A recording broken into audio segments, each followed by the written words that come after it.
Hey everybody, this is Ryan McClanahan with historythroughcards.com. Hope you're all doing very well today. Today I have Chris from Stories and Cardboard, and we're going to talk about vintage football and cards and the players and whatever else we decide. So, guys, thank you so much for stopping by. And Chris, thank you so much. I greatly appreciate it. Yeah, no problem. Thank you. So, have you gotten anything recently? Any new vintage? Yes, so this is what I most recently picked up. Let's see here. That's awesome. That was the first thing I've bought since I bought the '67 Brooks Robinson. I hadn't bought anything since that. So That's great. yeah, I've really started liking the 55 tops a lot. It's Just the logo and I mean that's just a great picture of Ted Williams. Well, both of them. The both of those pictures are great. Vintage batting pose and it's just totally Ted Williams. yeah, those are great. I do love the 55s. The one thing about the 1955 is that when you think of the 1950s, that's the one of the first things you think of is the style of the baseball cards, and the 1955 definitely fits that. So today I really wanted to kind of like pick your brain about some of the guys who have not been up for Hall of Fame consideration and who are in the Professional Football Researchers Association Hall of the Very Good, and kind of like get your thoughts on this, and then maybe as well some of the recent Hall of Famers, guys who have been picked for 2024 as well. Yes. So, do you have any guys in mind? Any former players? So what guys do you want to talk about first? Do you want to talk about maybe some of the guys that just made it? Well, they haven't made it yet as far as they still have to go through the official final vote, but Yeah, like for coach and contributor, Buddy Parker. yeah. I mean, I think that's a great pick. Although Yeah. I've been a fan of his for a very long time, and one thing about him, he's passed away since 1982. Right. And, he's just, I think, maybe with the second time now that he's been up for consideration. Yeah, second that I know of. I'm not sure about previously, but I was really happy to see him get some recognition. He was a great coach, and heads up against Paul Brown. He got the better of Paul Brown when those guys went head to head. Yeah, he did. I think he's very deserving. He has back-to-back championships in what, 52, 53? 52 and 53, yeah. Yeah. I have my favorites within the Hall of the Very Good. But I'll talk about that in a minute. There's a couple of questions I think that people are really kind of asking themselves about the consideration itself, and we've talked about this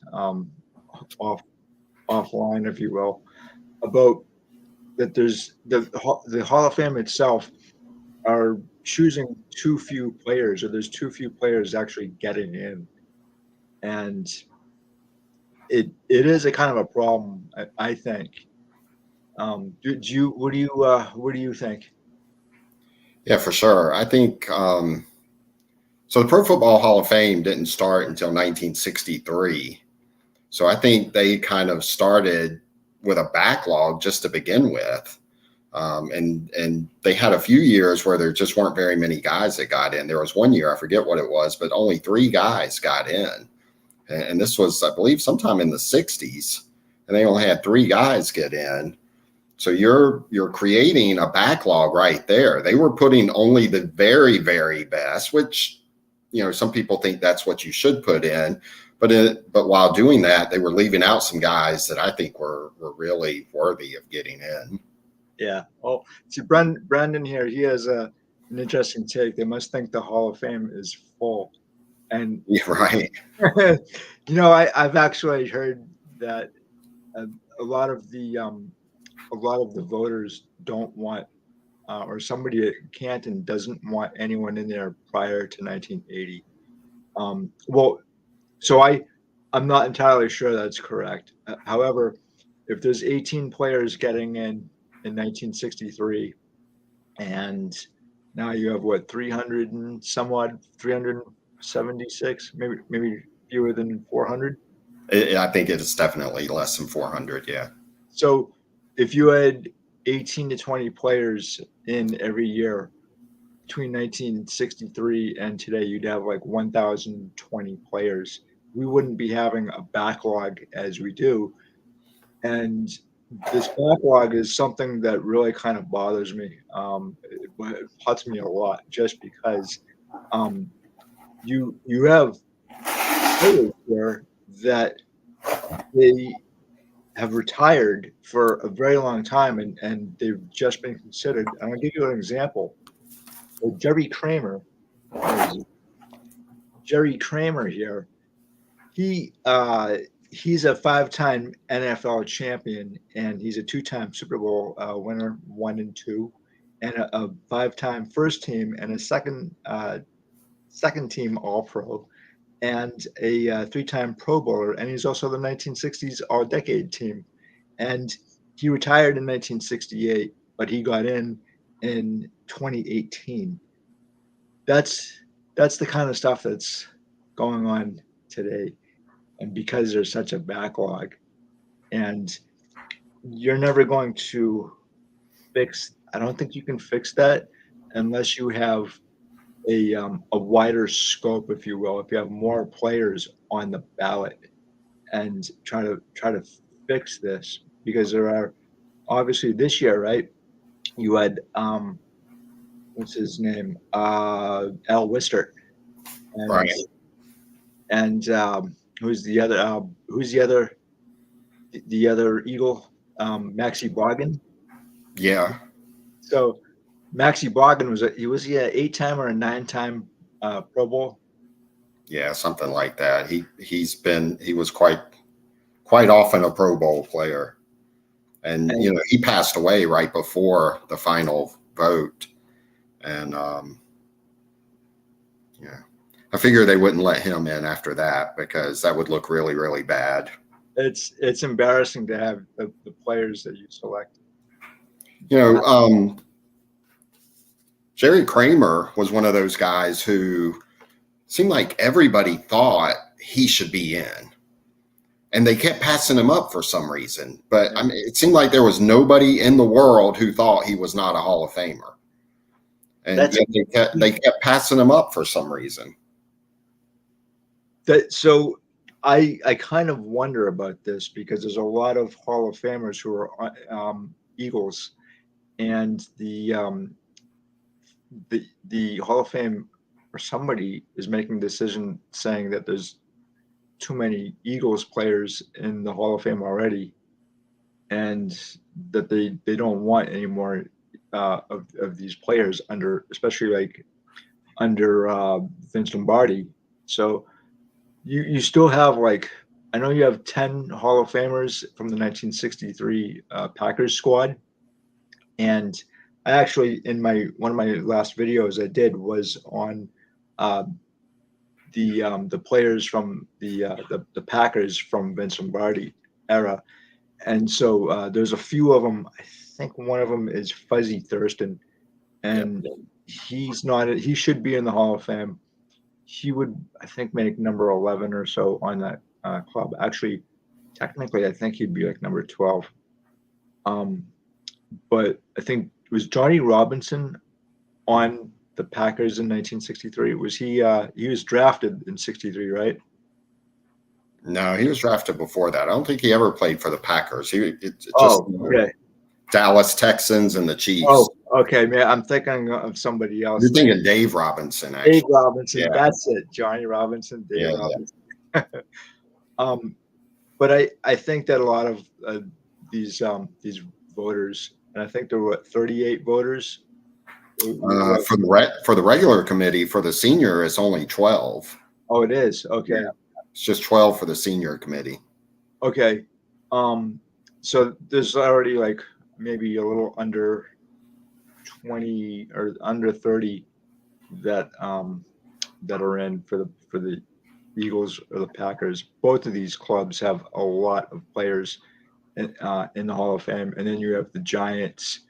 They come in number three. So, and then you have Bill Forrester as well, and Yes. so he played from 53 to 63 with the Green Bay Packers, and he's kind of got the same thing that Bobby Dillon has. And let me see if I have a Bobby Dillon card here. You're talking about Bill Forrester? Yeah, Bill Forrester. Yeah. And these guys played on really bad teams. I think Bill Forrester. Yeah, that's a great card. 59 tops. Yeah, that's fantastic. One of my favorite sets. Yeah, I actually picked up 56 tops Bill Forrester because you had shown it on your channel. Yeah, and I was like, that's his rookie card, and you can pick it up for basically nothing. It's fantastic. It's a great set. Yeah, it's a really great set. But these guys both have they have a problem because they're on really bad teams. And when you think of the Packers, you don't think of really bad Packers teams. I mean, but that was in the 1950s. In 1958, they won only one game. But that's not really the fault of, say, Bill Forrester Well, Forrester did get to play on at least one championship team, maybe two. Yeah, he caught the tail end where the Packers started becoming good. Like in 61, he was with the Packers and they won the championship. And then I think in 62, the Packers won also. 63, the Bears won. Yeah. They did have I think the Packers won Super Bowl 1 and 2. Yeah. Mm-hmm. Yeah. So the other guy too, I mean, is this gentleman right here, Billy Houghton. Mm-hmm. And he's never been up for Hall of Fame consideration. And it's really too bad. But I want to say that is because of the rules changes in football, and they keep on changing the rules. So all these modern players benefit from guys like this, or or Pete Redslaff here. Yes. I pulled that card. That's interesting that you have it there. I actually grabbed this because of you. So. Yeah, it's a great card with the stadium in the background. Here's a guy that kind of reminds me of Houghton, actually, just in his accomplishments. Billy Wilson of the 49ers. Yeah, I have that card too. It's fantastic. He was a great player. I mean, great player. And he's really just kind of overlooked, much like Houghton is. But, interestingly enough, so this guy, I'm terrible holding these up. Dick Night Train Lane, it took him 4 tries to get into the Hall of Fame. And, well, after he was a finalist, I don't know if it even took longer than that, but just as a finalist, it took the 4th time. And he retired number 2 in career interceptions. Wow, makes no sense. You're also mentioning Frank Gifford as well. You wanna say Frank Gifford? I think it was 6 or 7 before he got in. 6 or 7 times he was a finalist. Now, prior to 1970, they didn't actually have official finalists. That was something they started in 1970. Okay. So who knows before that? I mean, but. How is Frank Gifford not a first ballot Hall of Famer?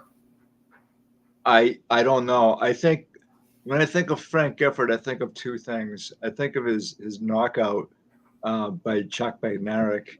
Yeah. Unfortunately for Gifford, because that really did make Chuck Bednarik Concrete Charlie. Yeah. But also when I think of him, I also think that he's kind of like the football versions of Phil Rizzuto, and um, his name actually transcends football. If that makes sense, he's I think of him Monday Night Football. yeah. A That's lot of one of people the do. things I think of is him doing Monday Night Football in the 70s and 80s. And yeah, even the 90s, I think he was doing Monday Night Football. Oh, you what? Oh, I okay. think Yeah, I'd have to double check that, but I he definitely know 70s and 80s he was. yeah. I mean, I remember him, so he must have been doing stuff In in the the 90s. 90s, yeah, maybe up to like the mid 90s or something. Yeah, I mean, I can't remember when he passed away. What 2015 maybe? No, that was Ed Nurick. Here's your guy, And Al Wistert. yeah, Al Wister. I really want him in the Hall of Fame, Yeah. and it's really sad he didn't make it this time because whatever reason. But it doesn't make a whole lot of sense either that he would he would not be in. Well, it's tough. I mean, when you look at the list of guys they had as finalists, I mean, I look at it and I honestly cannot break it down to the top 3 or 4 that I would put in. Because to me, they're all so deserving. There's so many guys that just kind of have been overlooked. Yeah, we're big hole guys. Yes. I'm okay with having maybe up to 20 guys in or 10 guys at least get in every year. I'm fine with that. There's more than enough ball players. In fact, when I was looking over the Hall of the Very Good, you only have 28 of the 170 players on that list in the Hall of Fame. Yeah. So there's more room for these guys. And Al Wistert's kind of interesting too because he played in a very strange time in the NFL. And I don't mean like really odd, but I mean uh, the Pro Bowl. I don't think they had a Pro Bowl until his last year in the NFL. So he was an All Pro for like 8 years in a row, and then he's got just a slew of awards, and he's the defensive captain, I believe, as well. They very well might have been. Yeah. And He all decade, right? yep, 1940s all decade. I A lot of mean, those 40s guys are they're also in a very strange period too because of World War II. So yeah. they're missing out as well. You know.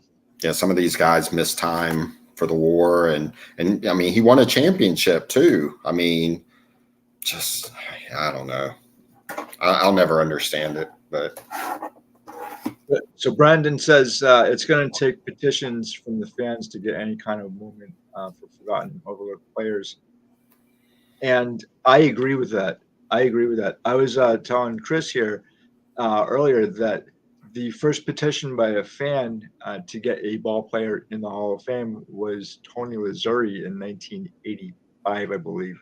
But I don't know of any for football. Do you know of any? I don't. I'm sure there are some people, and that's the thing. You have to have someone that's fighting for you, No. especially in that room of 12. And that's another problem is you have these are mostly sports writers from certain cities that have a vote. So you have to believe that their vote is a little biased, right? Like a Los Angeles writer is going to maybe typically vote a certain way. And you really have to have someone that's in that room fighting for you on the senior committee. I was actually really surprised that this guy, this was the first year that That he's been on the ballot. yeah, and Do you he think? made it, and I was shocked. I was too. I wasn't expecting it. Yeah, and he's an AFL guy, which I was glad to see because I really would like to see more AFL guys get some recognition. So that actually, I had a question about that. I'm glad you brought that up because are there any players from professional independent football clubs that are considered for Hall of Fame considerate or Hall of Fame induction?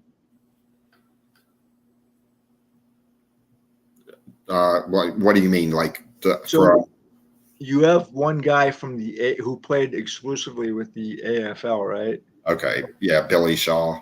Yeah. So I'm wondering if they would consider anybody who played, say, in like the Canadian Football League or something yeah, like that. or like the 1920s, or before the NFL started in 1920.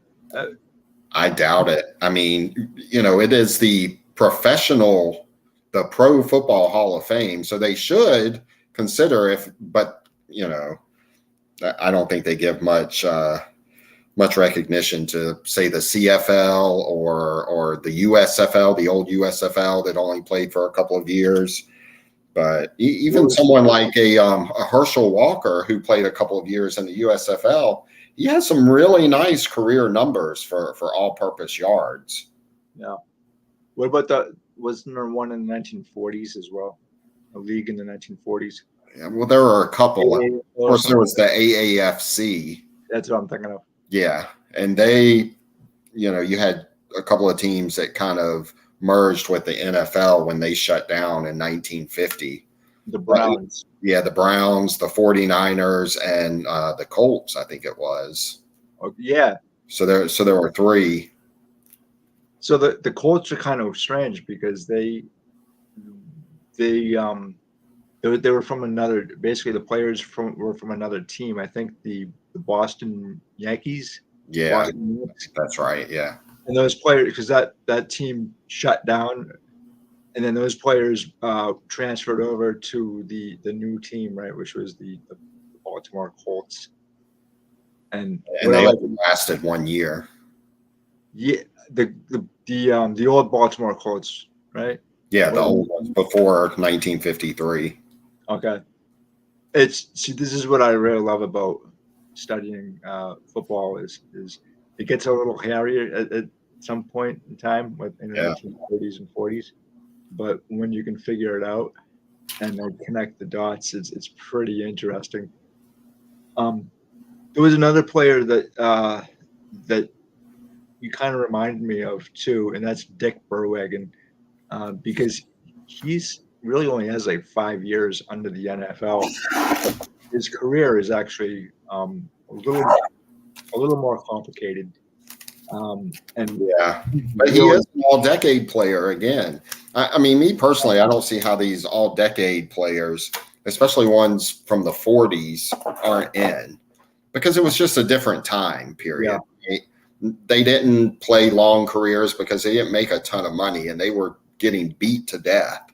It was just such a physical sport. That's a great card. Yeah, that's fantastic. And but and a lot of them served in the war and things like that, but they just get overlooked. Yeah. Well, Tony here, Sensei Domino 15. Hey, Tony. He says that the difference in games played each season is skewing how these players are perceived, especially for those that never saw them play. I agree with that. I think the amount of games there's more games played today than there were when Dick Berwagen played. And again, the rules changes are they're benefiting the players of today, and they're forgetting about the players who came before them. So it makes the guys like Billy Houghton here makes these guys their contributions kind of like wiped off the board, if you will. And then another guy too is Holland Hill. Yes. And I really want him to get in the Hall of Fame, but I'm I hate to say this, but I'm kind of skeptical that these guys are actually going to. Well, that's the thing. When you start thinking about some of these guys, I think it's great that Steve McMichael has a chance to get in now. What's going on, John? But I mean, I could, and I'm happy for him, and I hope he gets that final vote. But there were other guys that, in my opinion, probably deserved it before he did that were on this list or that are in the Hall of Very Good. And again, I just think there's a big backlog for these guys. Well, it would be very. I don't think it would be very good if Steve McMichael was on the list and he didn't get in, and then he died. Obviously, he's going to pass away. It's just, unfortunately, it's just a matter of time. Yeah. Because he's being robbed from Lou Gehrig's disease. But if he gets in after he passes away, which seems to be, a common occurrence, a common theme, that's gonna. His wife probably scared the whole fam with the letter. So I don't. Yeah. Yeah, she might single-handedly get the Pro Football Hall of Fame doing something. Yeah, so John mentioned this guy, Jim Marshall. Yeah, oh, that's great. Yes. Yeah, some people make some good arguments, I guess, for him not being in. People that think just that fumble,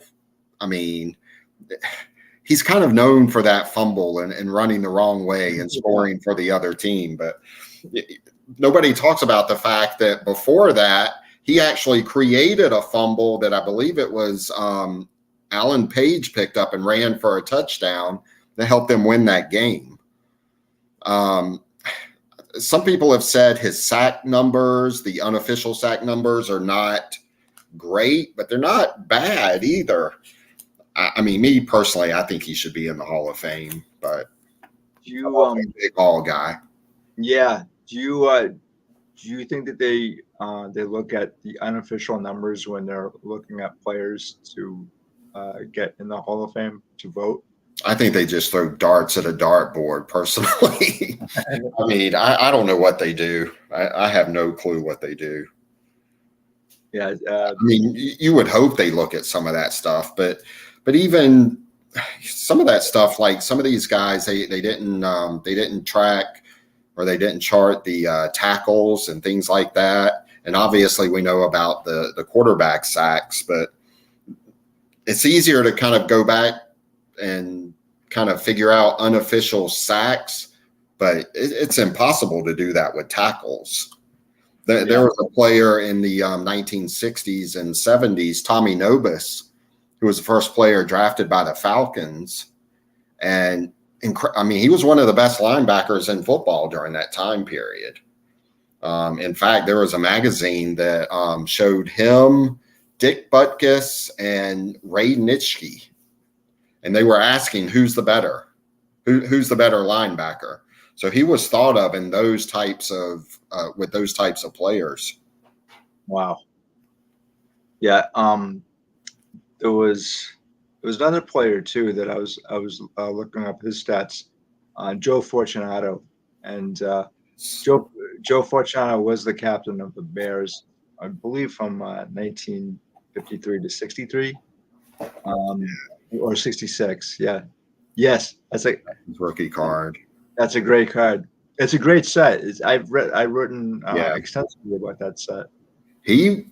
So the Bears, the 63 Bears, had a really incredible defense. And he was a big part of them winning the championship, the NFL championship in 1963. Huge part. He should be in the Hall, again, all decade. He's an all-decade player from the 60s, I think. And but not good enough to be in the Hall of Fame. That's too bad.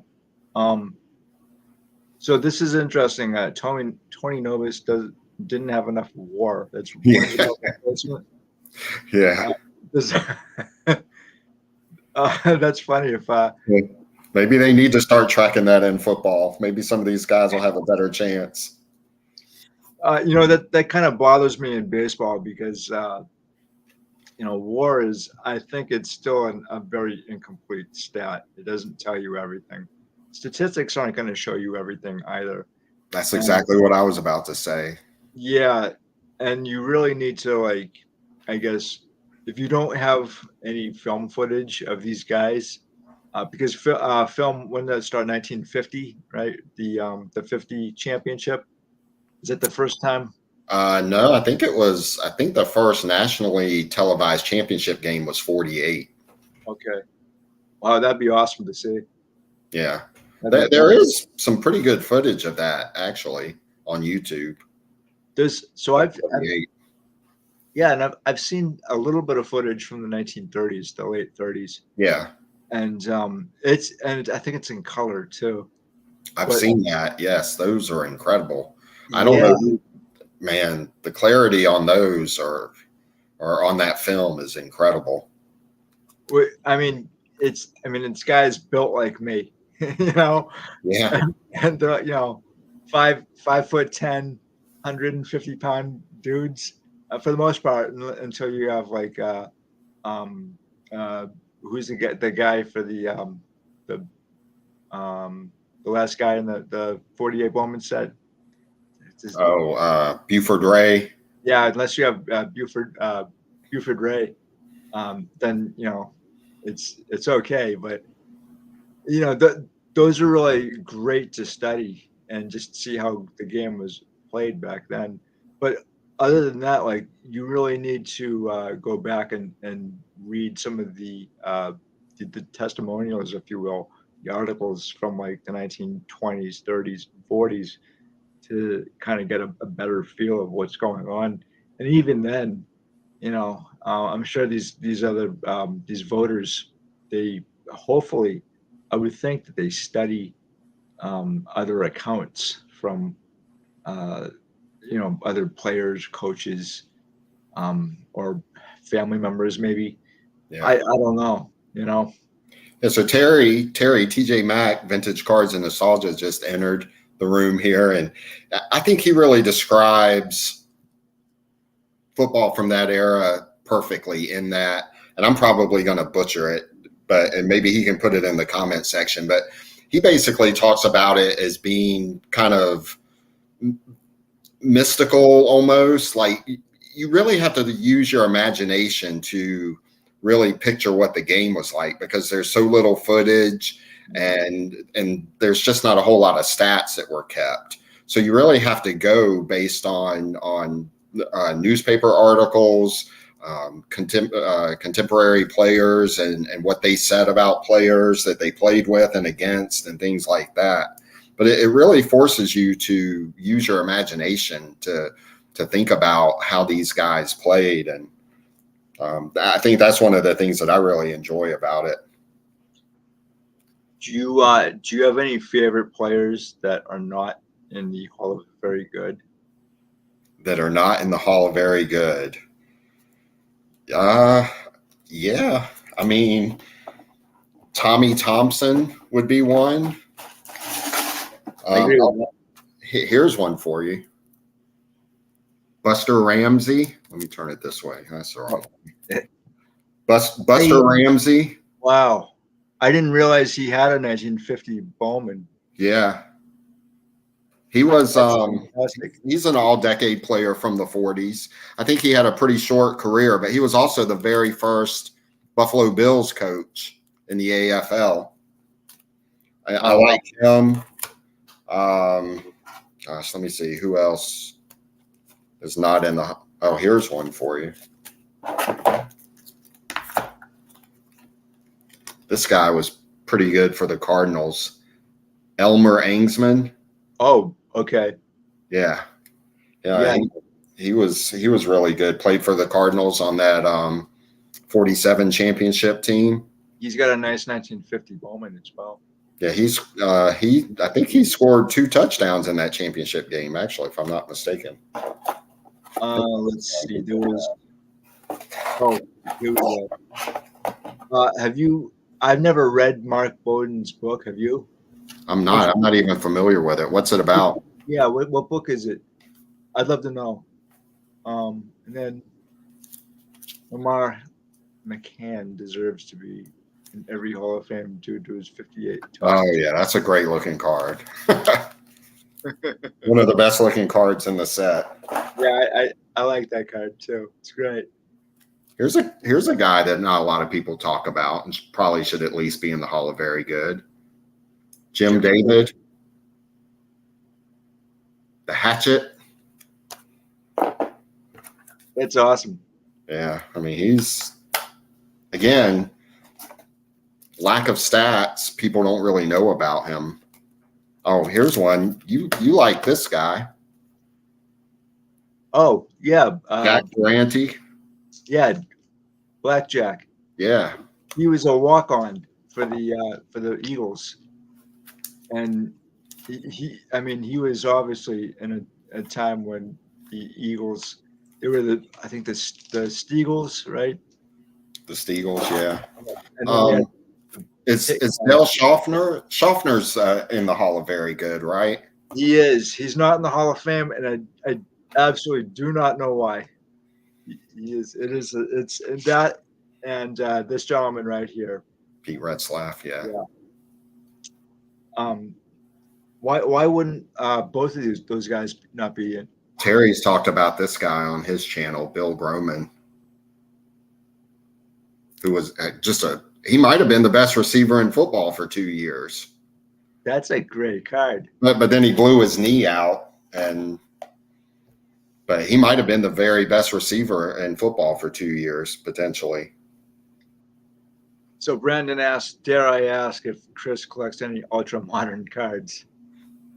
No. I mean, I've tried, Brandon. I've tried, and it hurts my eyes.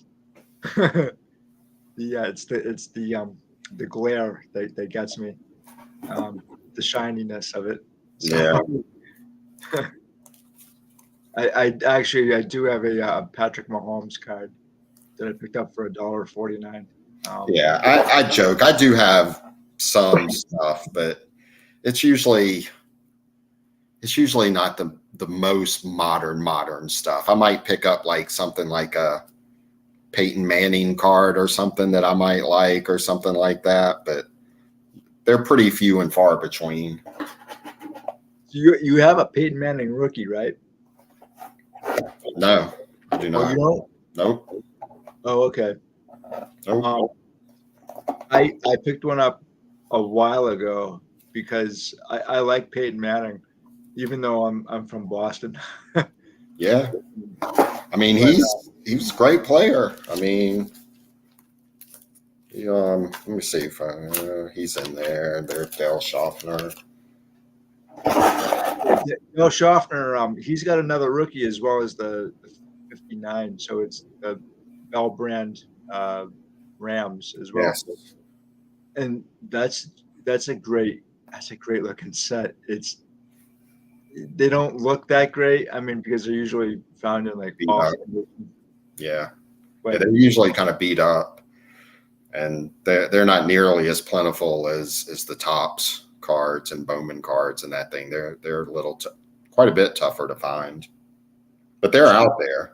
Yeah, and they're expensive too, from what I've been seeing, which is too bad for me.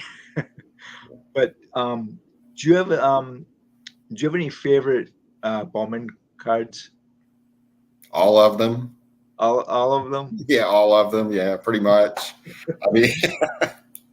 I mean, oh my gosh, they're all special to me. I mean, just the artwork is amazing. I showed this on my channel. Gosh, it might have even been a couple of years ago. Wow. John Roush. I love this card just because of the background and the lights. That's fantastic. I mean, and it's not an expensive card, but it's beautiful. I mean, Yeah. it's total artwork because you have the stadium lights, and this is really early on when they started regularly using stadium lights and playing night games on a more regular basis. Was that first year, 1950? Oh wow. I mean, they had some other kind of games here and there for the most part, but 1950 was the year where they really started playing more games under the lights. So the 1950, the Admiral TV Rams. Have you seen any of those cards? Yes, very seldom. I have them on my eBay watch list, and I never get a notification for them. Never. Well, They there's two that always come up, and they are beat to death with tape marks. they're nice. I saw one a couple of years ago, and I didn't realize how big they were. I was thinking like, okay, 1950. That I'm thinking like Bowman, but no, like these things were like pretty big. And so okay. Well, we talked about this guy in the beginning as far as favorite Bowman cards. Oh, Buddy Parker. I'm glad you showing that I because love that with the chalkboard in the background yeah, and the play drawn on there. How about this guy, Ken Kavanaugh? and it's autographed too. Yeah, when he retired, he was number 2 in the NFL for career touchdowns when he retired. Number 2 in career touchdowns, and what else? There was something else he was number 2 in. Maybe passing yards behind Yeah. Don Hudson. Did he surpass Hudson? No, he was behind Hudson. Okay. So he was number 2 in touchdown receptions, and I think receiving yards behind Don Hudson. But apparently not good enough to be in the Hall of Fame. And he's also a combat veteran from World War II. He missed I think he missed 3 years because of service. Yeah, and one of his college teammates, and his teammate who followed him into professional football ended up dying in the service as well. And he's actually I forget his name off the top of my head, but he's also on the 1940s all-decade team as well. Both of those guys are. It's a travesty, to tell you the truth, that Kavanaugh is not in the Hall of Fame. He should have been. And not even getting any thoughts. Terry just mentioned the 1951 Bowman Packers. That's one of my favorite cards. And Tobin wrote. There, he is in the Hall of Very Good, right? Both he and his cousin, right? So they're cousins. Right. Rotes. So you have Tobin wrote and you have Kyle wrote. Kyle wrote, yeah, they're cousins. One of those guys is not in the Hall of Very Good, but they're both should be in the Hall of Fame. Yeah. I would probably I'd put Kyle in first. But that's just me. I like Tobin. I'm a big Tobin wrote fan. That's a great card. It's a beautiful card, and they really did a great job with the artwork. The 52 Bowman Kyle wrote is another really great card too. I'm trying to think what other Bowman cards I pulled. Oh, this is a good one. Hugh Taylor of the Redskins. Yeah, he should probably be in the Hall of Very Good too. That's one of my favorite looking cards from the Bowman set. Here's one. Buddy Young. Oh yeah. Yeah, that's nice. He's one of those guys that helped reintegrate football during the late 40s and early 50s. I don't think that's a topic that's really discussed much. I don't think it's researched much at all. And if there was somebody who could do that, I'm just wondering out loud here. There are some like really great players from that era. I did a video on Bob Mann, just because I thought it was very impressive what he did, not only in the NFL but afterwards. He became a lawyer at, I believe, age 45, and he had a 30-year career as a defense attorney, and so he's a very, very impressive guy. But then you also have other black ball players too, and there was a time when you had a lot of black ball players prior to, say, 1933, and I think was it George Preston Marshall who had those guys banned from the NFL. and then they came back and went. It was kind of an unwritten thing, I guess, for the most part. But yeah, it's unfortunate. You had that little stretch, and then guys like Kenny Washington and George Taliaferro, guys like that. Marion, I think I pulled the Marion Motley rookie. That's a nice card. The show. Yeah, Marion Motley. Where is Marion Motley? Yeah, here we go. Marion Motley. I had that card for a player. It's it is what it is.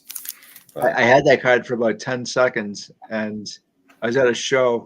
I bought it, and I somehow didn't take it with me. So yeah, I'm bummed about that. And he's a player that I really need for my Hall of Fame collection. I don't actually have any Bowmans here except for one. I think. Well, and that's just this guy right here. Yeah, and, I love that card. Yeah, that's Pijos, right? Pijos. Yeah.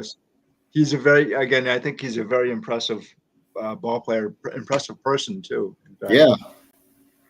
There's some pretty good info. He didn't die too long ago. No, I think I've seen some interviews on YouTube with him, or maybe, or I think his daughter maybe has done some interviews too, where she's kind of talked a little bit about him.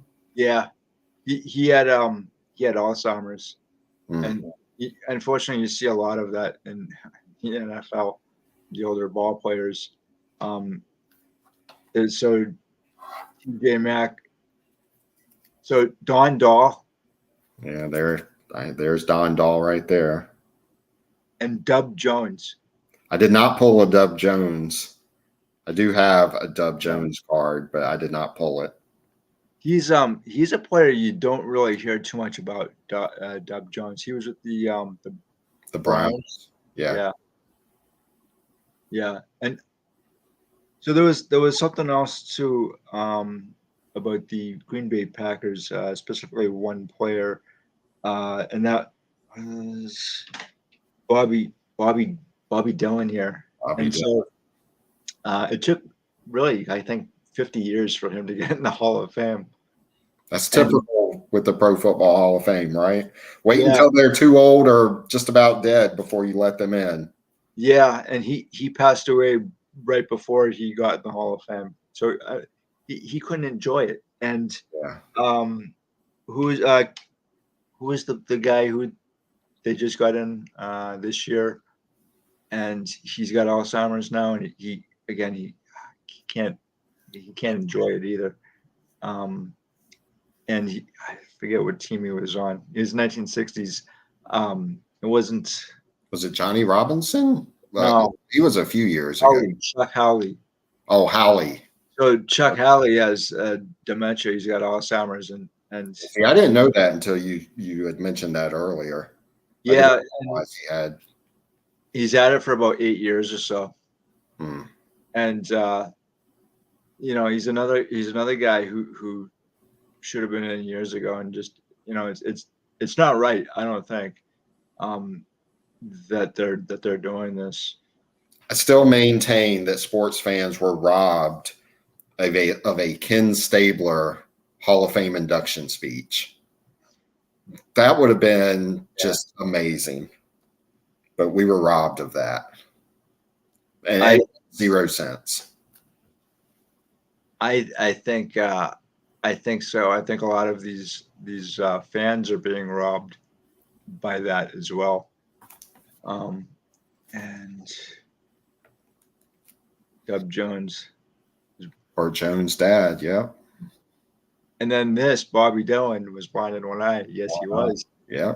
And same with Tommy Thompson. And the funny thing about Tommy Thompson was that he was blind before he went off to World War II and fought in Europe.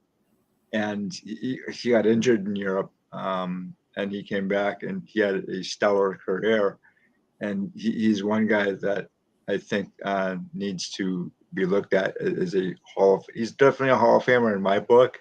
Yeah, he should at least be Hall of Very Good too. I mean, A little bit shorter career, but he was a great player. Great back for that time period.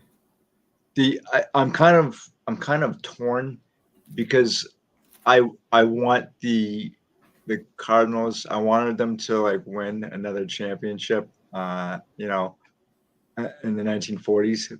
But at the same time, I'm kind of glad the Eagles. You know what I'm saying? Like those 2 years, 47, or was it 48 and 49, or 47, 48? So 47 was the Cardinals, and then 48, 49, the Eagles. Yeah. Oh, so Joe Klecko got in. Yeah, I was happy for Klecko as well. Yeah, and isn't there another player that they added for? He may get in. He's from like the 1970s, and I can't pronounce his last name because English is the second language to me apparently. Who did he play for? It's a good question.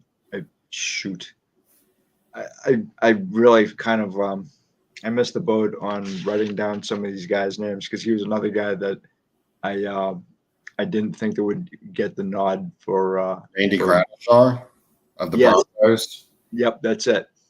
Yeah, some of those guys I really wasn't expecting to get further into the. Well, he made it to the final list last year, to the finals, and a lot of people thought he was going to get in last year, but he didn't. So I think there were quite a few people that were expecting him this year, but you never know. I mean, again, we talked a little bit about Art Powell earlier. I think he surprised everybody. Yeah. Again, I'm really surprised that Al Wistert didn't get in, but he's passed on now, and he should have been in years ago. And there was another player too.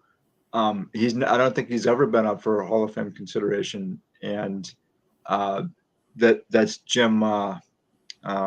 Jim, I'm trying to think of his name. The Giants.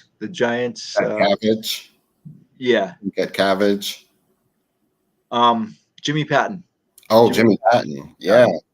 Oh man. Yeah. So Jimmy Patton reminds me a lot of Gil Hodges, and the reason why is because they both died really young.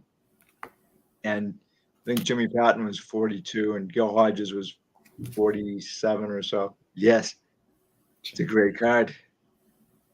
Yeah, died in a car accident going to visit his sister that was dying of cancer. Yeah. I hate to be Danny Downer about this, but can you imagine the parents? Right. I mean, yeah, it's too bad. He's such a great ball player, and he's he's one of those guys that doesn't have a voice, and there's nobody really trying to get these guys in, and I would love to like take up that mantle. And is that the 61 Flair? Yeah. I have a horrible Flair. I'm sorry. Okay. Jim Norton, the all-time leader in the AFL for interceptions. Wow. I mean, nobody knows who he is. Well, very few people know who he is. The 61 Flair, for me, I really like that set, but I have some issues with it, and one of those is that the centering on it is not great, but then you have a lot of print streaks as well. It's notorious. Marks, yeah. I've seen some really horrible off-center miscut cards from that set. Yeah. But I've also seen there's also quite a few higher grade ones out there too. I think the card stock that they used for that set was actually really, really good.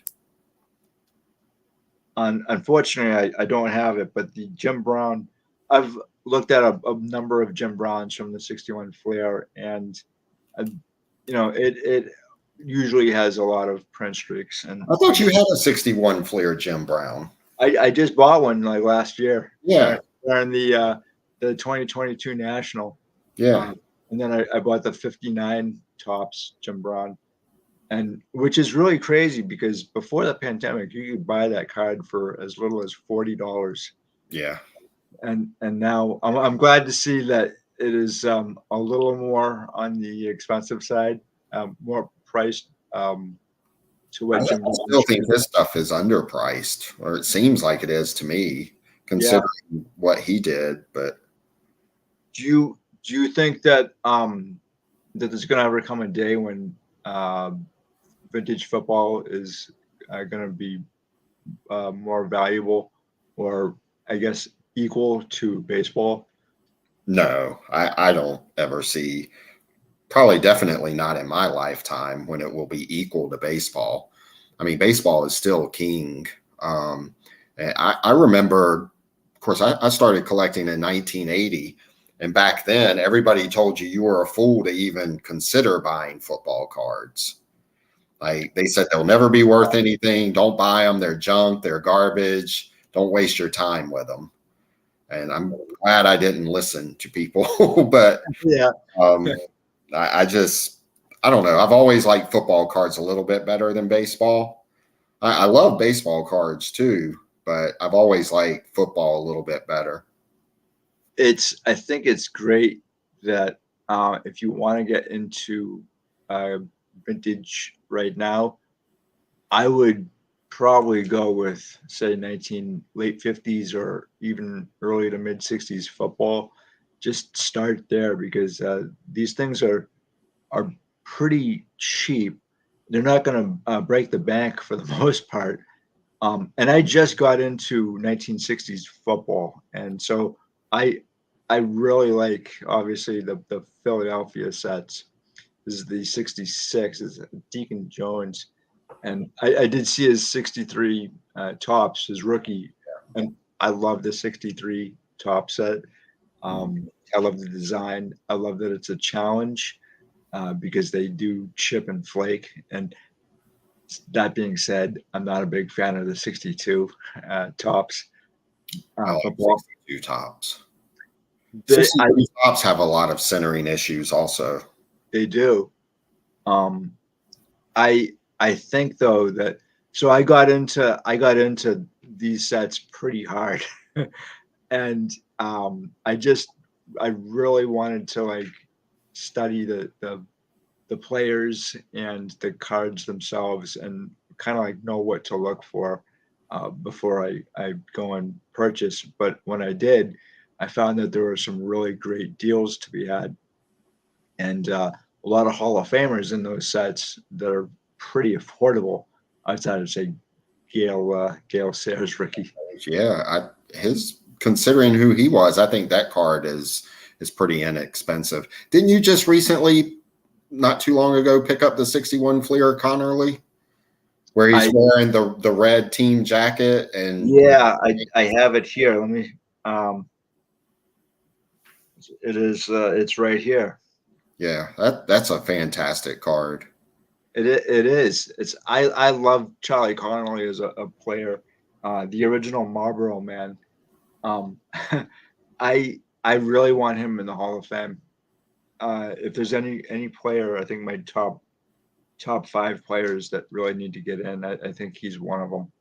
Well, he snuck into the semifinalist list this year. Yeah. Went kind of out of the blue. Now, back in the 70s, he was getting into the finalist list a few times. He made the finalist list a few times in the 70s, but so maybe he's getting a little more traction again. Yeah, I mean, he's another guy who I think though he's he's more well known than Jimmy Patton, Oh yeah, and for sure. because he's the quarterback on that club, and they won the '56 championship, right? Yep. Mhm. So and then I think he went to the did he just miss the 1946? I think he just missed one of them by like a year. Um, I think he Yeah, I think his first year was 47. Okay, yeah, but he's got a great story and a great career. It's too good not to be noticed by the Hall of Fame. But again, Yeah, the what makes this card is the jacket, I think. Yeah, it's great. Yeah. And I'm a big fan of the stadiums in the background. Is that Yankee Stadium? That's Yankee Stadium. Yeah. That's awesome. I didn't realize that. But Yeah. yeah, that's fantastic. And then the other card that looks a little similar to that is again, well, the whoops, Jimmy Patton. Yeah. Oh, that's great Mm, too. Yeah. yeah, yep. I meant to pull at least one, but in the 62 Fleer football set, the New York Titans, who would eventually be the New York Giant or the New York Jets, the pictures for those cards were posed photos in the Polo grounds, in the Oh old wow. Polo grounds. So I mean, I think that's just super cool. I mean, there are a lot of great things that happen in the Polo grounds. I mean, everybody knows about Bobby Thompson's home run, but there are a lot of other really historical things that happen in the Polo grounds. Was the Polo Grounds last year, 1970? I know for the Giants it was 1958, but it, the Polo Grounds themselves, when did that stadium? I'm not sure. Maybe someone in chat might know. Yeah, that'd be great if you guys know when the Polo Grounds were demolished. I seem to think that part of it still stands, but I'm not entirely sure. I think it's You know, just I want to say it's a wall, but that's probably not right. But there may be a plaque or something. I think it's a shame when they tear down these yeah, stadiums. I know they have to because they're so big, I guess. But to me, it's yeah. I mean, criminal that they tore down Ebbets Field. I was just gonna say that too, because now it's what is it a is it like an apartment building? It's Yeah, an, I think so. Yeah, that's so wrong. That's so, criminal, it's so wrong. I criminal. it is you know like there there are certain. I mean they have one stadium that was I think built in like 1909. It's still around. I think it's a Negro League stadium. Maybe 1930. I'm not entirely sure of the exact date, but that's down south, and uh, you know, obviously Fenway Park, and people say tear down Fenway Park. Well, okay, so what are you going to put in I its like to see place? that happen. You're going to have some people get upset about that. Truly, I mean, obviously Fenway Park was built for another generation that was slimmer. But if you ever try to get in one of those seats, um, I obviously like I didn't even like when they tore down Yankee Yankee Stadium. Stadium, yeah, that one. Yeah, I have a story about Yankee Stadium. So I'd never been to Yankee Stadium to see a baseball game. Had bought tickets one year to go shortly before they were closing it down, and um, got my tickets.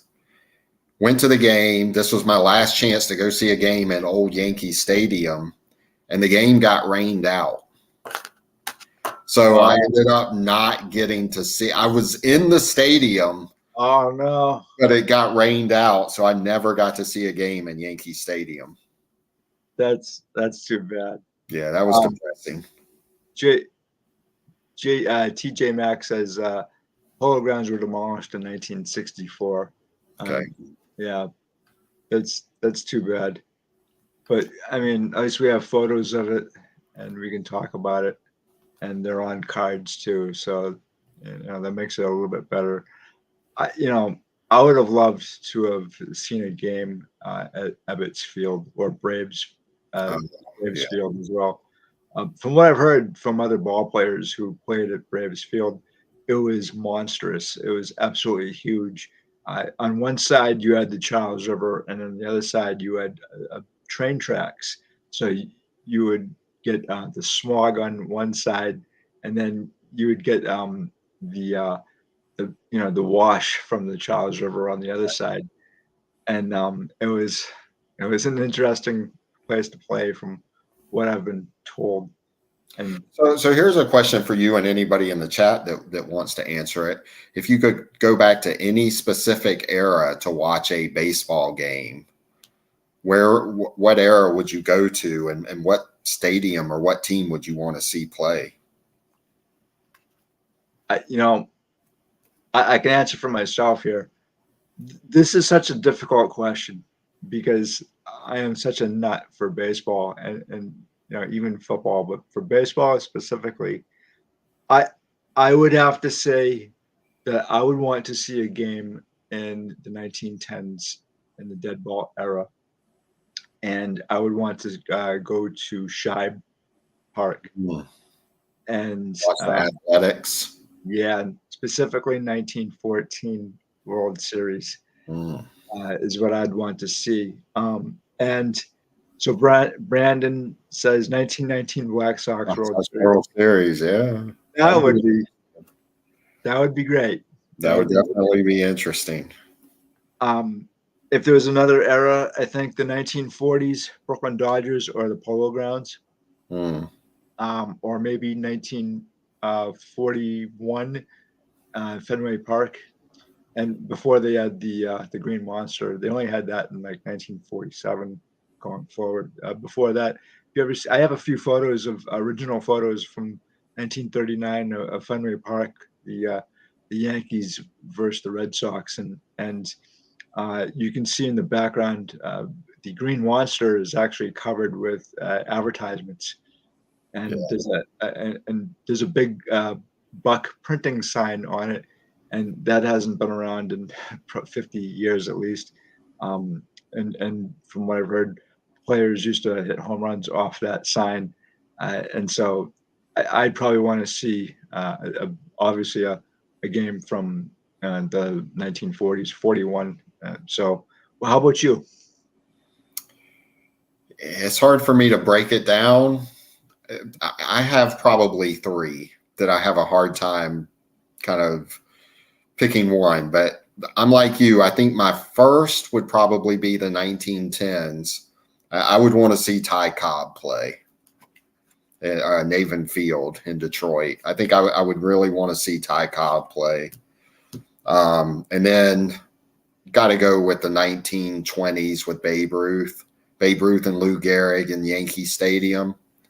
And then probably the 50s. I'd like to see the 50s Yankees play. Yeah, there's for me, I think I would have loved to have seen the 1921 or 1922 World Series, and or maybe even 1923. Two of those World Series were Yankees versus Giants, and so I wouldn't mind checking that out. But it's so tough. It's so difficult to like kind of like if you had to only pinpoint one game in one era Yeah. because I'm a history guy, you're a history guy, and we know these players. What about for football though? What would you have liked to have seen? Ooh, for football. Wow. Man, that's tough. I mean, I love my 50s, but gosh, honestly,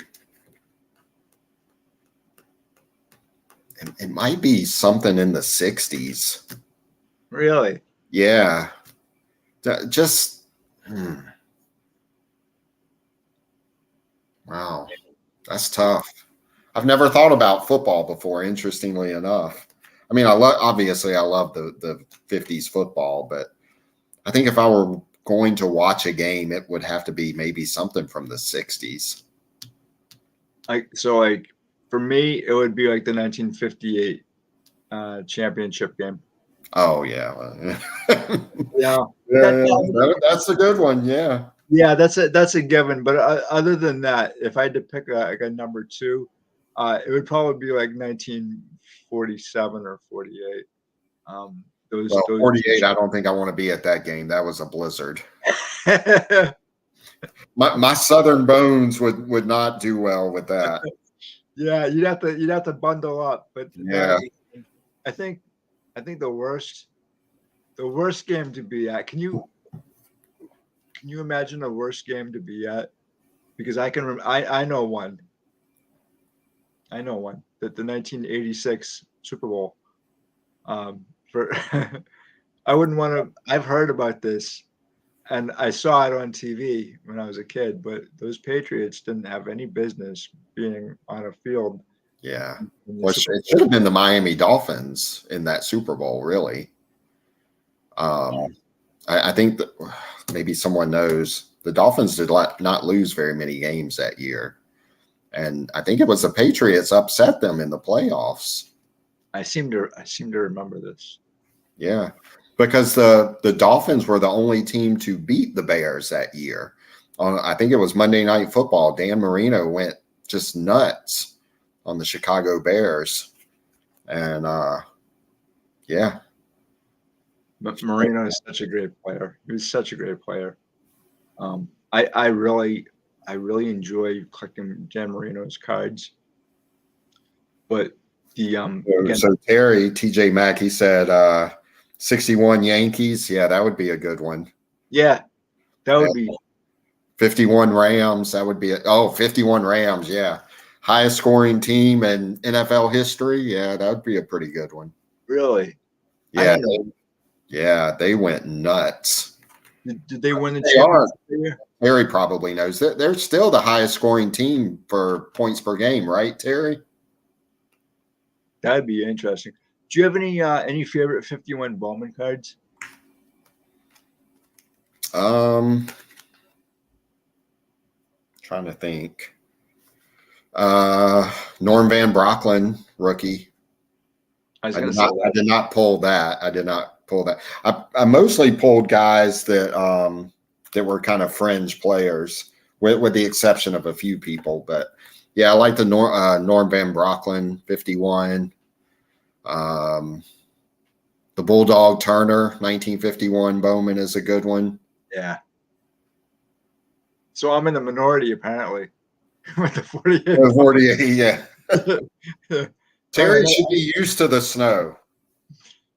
Terry should be used to the snow. I'm I'll not. take that back. So yeah, maybe the 45 would be interesting too to see the 45 championship. Right. That was the Rams, and who did they play? God. The Cleveland Rams, no less. Yeah, the Cleveland Rams, and they had Bob Waterfield as their quarterback. He's not really talked about much at all. No, he's not. I never hear his name anymore. But he was married to Jane. Was it Jane? Not Jane Mansfield. Jane Russell. He was married Russell, to Jane yes. Russell. To Jane Mansfield. No way. I did pull a Bob Waterfield, interestingly enough, and literally just because of the way it looked. One of the coolest looking cards. 52 Bowman Bob Waterfield. Yeah, that's fantastic. That's great. Unbelievable looking card. I mean, I love that artwork on that one. It's majestic. Yeah. I mean, it's just incredible. There's some really fantastic looking artwork, and that's what makes the sets really is the artwork, you know. And if I had to, it's really hard for me to pick which player or which card I really like from the either 1950, 51, or 52 Bowman sets. Off the top of my head, I'm thinking Sammy Baugh in the 52, and Norm Van Brocklin in the 52, and George Taliaferro in the 52 as well. So, yeah. Here's a nice 52. And the Choo Justice. Fantastic card. And he only lasted 4 years, right? Yeah, incredible college football player. Played at the University of North Carolina and finished runner-up for the Heisman Trophy back-to-back years. That's so how many would you know how many Heisman Trophy winners are in the Hall of Fame? I do not. If anybody in the chat knows, let me know, because I'd love to find out. I have an affinity for Heisman Trophy winners. Yeah. Just because you're the best college player. Pull any. I was thinking about pulling a couple of I don't think I did pull any Heisman Trophy winners. I don't think. Or did I? I don't remember. Can't think of any right offhand looking through here, but So during the pandemic, I really started to collect a lot of the players from the late 50s and 60s, and just because I wanted to get into something a little bit different than baseball. And what I ended up doing was I picked up a lot of 1969s, and this gentleman in particular has a phenomenal career, and oh he yeah. looks great on cards as well. And the one thing is I had Harry doesn't like Lance Allworth. oh, I'm sorry. I'm kidding. I'm totally kidding. Oh, so He loves Lance Allworth, actually. um so the funny thing is I had a few of these as a kid, but I sold them, and it was the Joe Namath in this set, which unfortunately I don't have with me. But the Joe Namath is really, I thought, a great card. But my problem was the back of the cards are really easy. They're prone to chipping, Yeah. and they can look Chipping like, and scuffing. I've yeah. seen a lot of scuffed ones. And I was really confused at first when I started buying these cards because I noticed that there were borders and borderless. And do you have a particular favorite, the border or the borderless cards in this I set? like the borderless ones better. I do too. I do What is too. it called? Non-bleed, I guess they're called. Is that right? I'm not sure. Oh, so Jack Zilly has a great card in that 51 Bowman set. Oh, yes. That he I, looks like I should have pulled that. I should have pulled that card. Yeah, it's one of the real classics. He's laying out, diving for a football, and in the background you can see the blades of grass kicking up. yeah. It's an amazing card. Yeah, there's some really fantastic cards in that set. Um, I'm not I'm not a big wrapper guy. Are you, Chris? A big what? Wrapper? Do you collect wrappers from these sets? I don't. I do have a few. I have, yeah, the only thing I have really is, I think the only thing I have is 80 Tops football. I have wrappers. I bought some to because those were the first packs I opened. So you have obviously have an affinity for the 80 set. Yeah. Can you remember the first time you actually bought vintage football card? I don't, not for vintage football. I've told this story before, but my first vintage football cards were given to me for free, and they were 1956 Tops football cards. That was early 1981. Maybe it might have been late 1980, early 1981. I don't remember the first vintage football card I bought. I remember the first baseball. That was 59. I remember the first three, actually. 59 Oh, Topps Yogi Berra for $6. Then the following week, I scraped up my money again and bought a 65 Topps Hank Aaron for $6. oh my God. And then the following, I probably took me 2 weeks to save up the $9. But the next time I bought a card was a Mike Schmidt rookie for $9. Oh wow.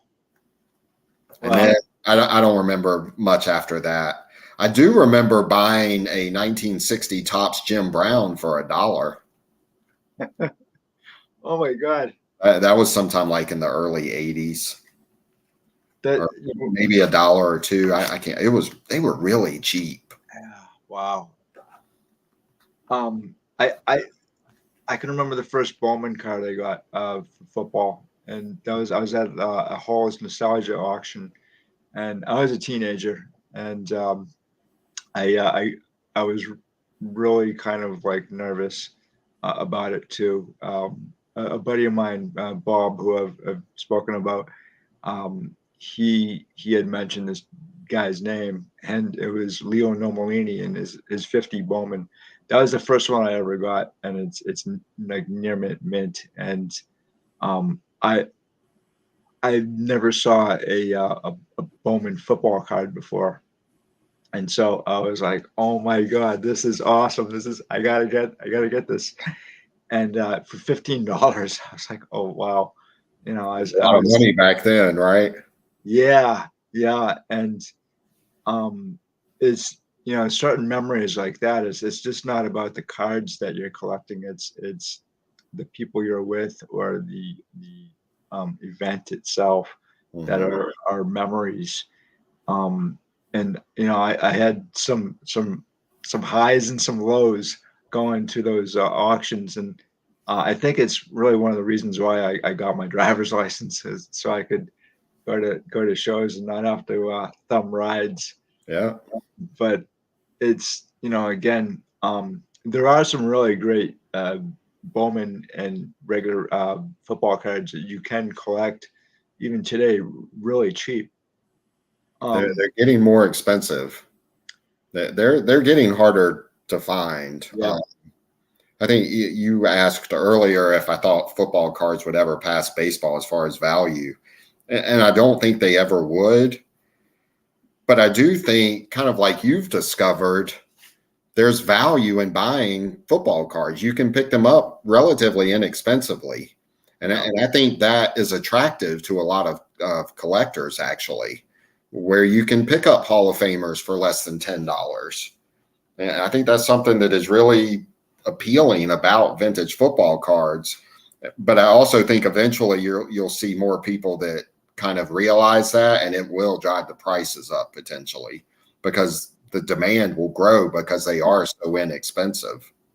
I think that's where it is too. I've actually noticed. So when I started collecting vintage, I was 14 years old, and I was able to pick up a lot of the stuff really cheap. And I'm talking like 1933 Gaudi Hall of Famers, Dizzy Dean I picked up for I believe 184. And then a 49 Bowman Jackie Robinson for 150.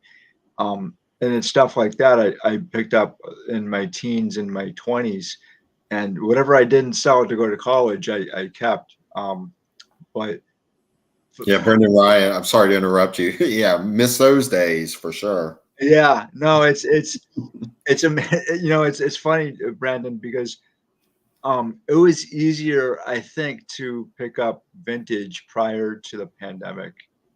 And a lot of the stuff that I picked up when I was, in my teens and 20s, a lot of the football stuff, even the Bowmans, especially, I tried to grab some of the stuff for a friend of mine to build his collection for him.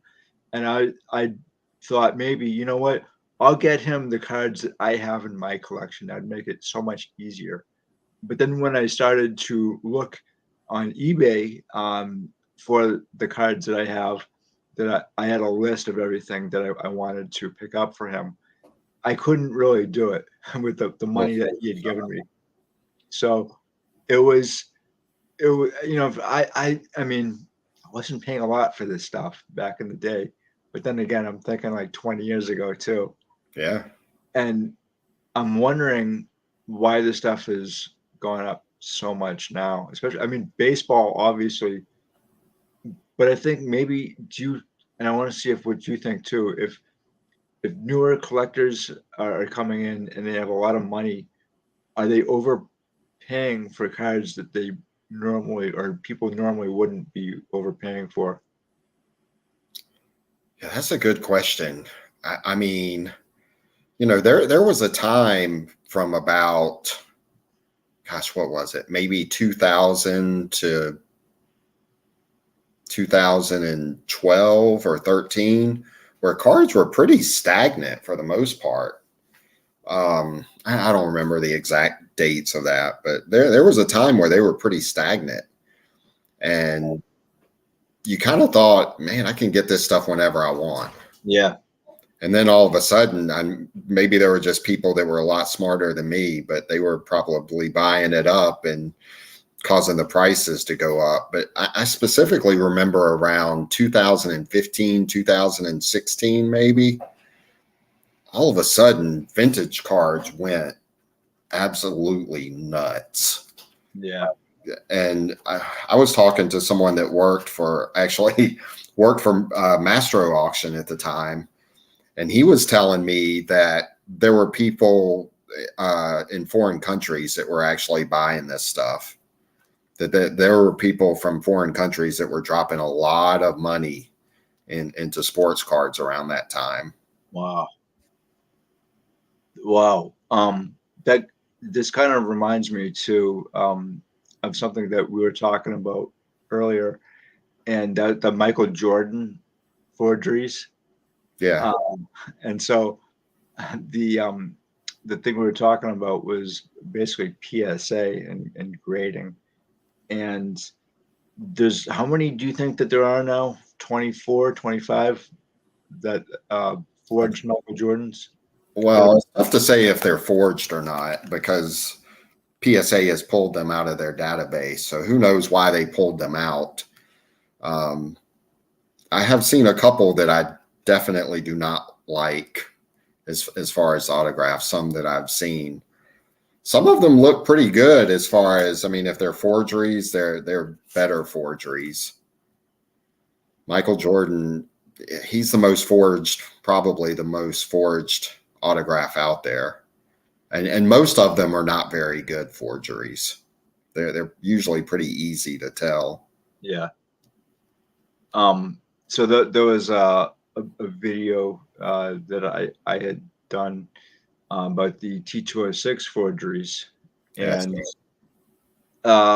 the gentleman that did those, and I was actually surprised there was only one person. I want to say that there was more, but that aside, the gentleman who they caught, he skipped his hearing.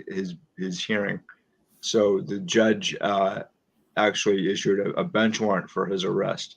And I don't know what actually happened to that, but this is actually a very interesting thing. When I was reading uh, the state's case against this guy Monroe, I believe his name was.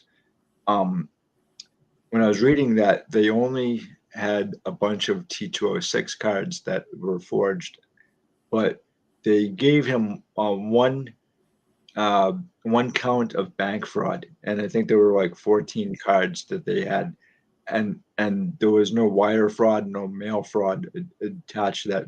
Uh, each count would actually be 5 years. So um, that in itself, the guy probably cost. Well, they said that he cost the auction houses over $87,000. It's probably more than that, but um, the bigger picture here is that he was forging this stuff from 3x5s Mm-hmm. of players who are really not known to have signed anything during their lifetimes, and he was passing them off to get them graded. And the grading companies, PSA specifically, they graded all this stuff as authentic, and then they went off to the auction houses. And both these situations, these guys actually didn't. Nobody. There was no red flags to say like, hey, wait a minute. It's very unusual to have dead ball era players sign cards to begin with. Now you have like 14 plus, and they didn't even talk about the 1933 Gaudis or the 34 Gaudis or the Bowmans or the play ball autographed cards that he did as well. And he wasn't charged for any of those. So um, the the problem I have here is the authentication itself and why questions were not asked, and that's really what kind of reminded me of your investigation into the Michael Jordan forgeries. Well, if they are, I mean, I'd have to kind of assume so, but it's very strange that they'd actually pull that many cards if they weren't forged. If they were stolen, that's another issue. Right. But PSA really needs to or Collectors Universe or whoever, they really need to tell the hobby exactly why they did that. Yeah. So The thing about autographs too, and it's so interesting. People people talk about buying the card and not the grade when you talk about vintage cards for graded cards, just regular cards. And it's so funny how people think that just because an autograph has been authenticated or slabbed by PSA or JSA or whatever, they think either that because it has been or that it hasn't, that's the absolute bottom line. If it got authenticated, it is authentic. And it's people need to realize it's just an opinion. And we don't even know whose opinion it is, really. We know the company, but we don't know the actual authenticator that looked at that particular item.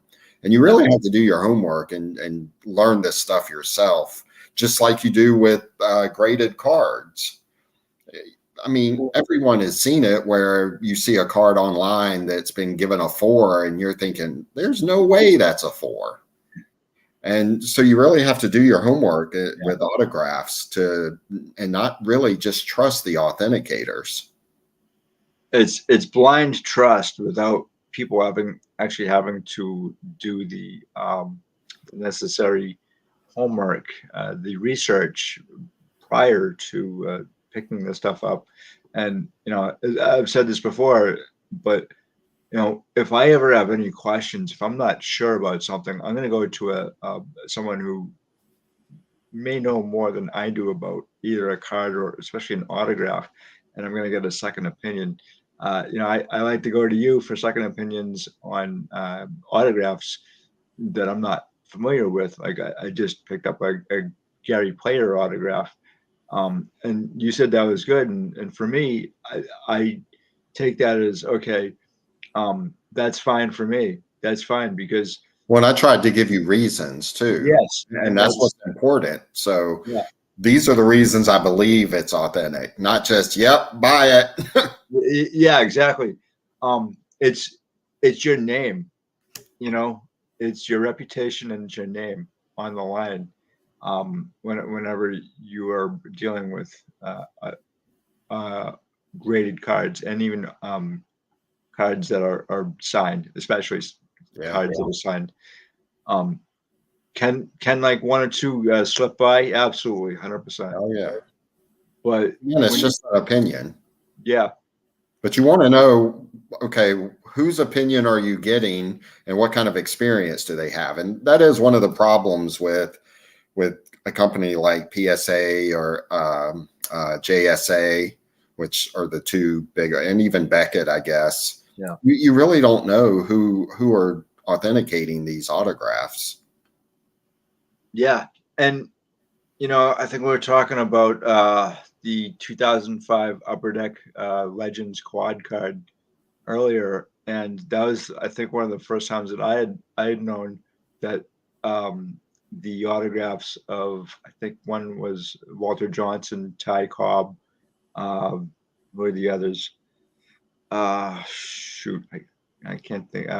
Johnson, Cobb, and there's like two others I can't remember off the top of my head, but three of those four guys were forged, and Honus Wagner was one. That's what I was thinking. Wagner was one of them. Honus Wagner, but in these kind of cases, I I would think that um, the the guy who was picking up the autographs for the company would have done his due diligence, and that just didn't happen.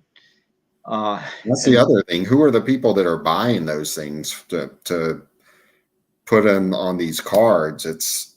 Oh my gosh. I yeah, wouldn't trust most of them, but yeah. Well, you see, you don't know what their backgrounds are, and you don't know like what kind of education they have for it. So right. usually the people who do this kind of work, they spend at least 2 years, and before they go and give their opinions. And a lot of times, though, the I'm trying to think of the forensic document specialists. Yeah.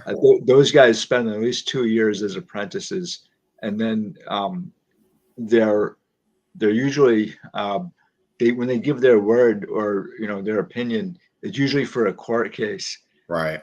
And so uh, those, I mean, the education that those guys have, I would kind of assume, and maybe I shouldn't assume, but I would kind of assume that the the people who are authenticating the autographs for sports cards should be on that same level as a document examiner. And I and think probably your best people to authenticate autographs would be probably guys who were dealers and who have seen a ton of autographs. I think those guys generally probably, or people who are hardcore collectors. yeah, I told you earlier, I've been a member of Sports Collectors Net, which is an autograph site for, I think, since the year 2000. And there are guys on there who I would trust way before I would trust an opinion from PSA. Like there are a few people on there that if I see their name and they give an okay or a thumbs down on an autograph, I'm usually going to take their opinion on it. a lot of time too. I think it's common sense too. So there are players that sign a lot of stuff. Johnny Pesky was one of them, and Bob Feller is another one. Obviously, you know, his there's always that saying that if the world were to end tomorrow, the only things that would be around is pigeons, cockroaches, and Bob Feller's autograph. Yeah.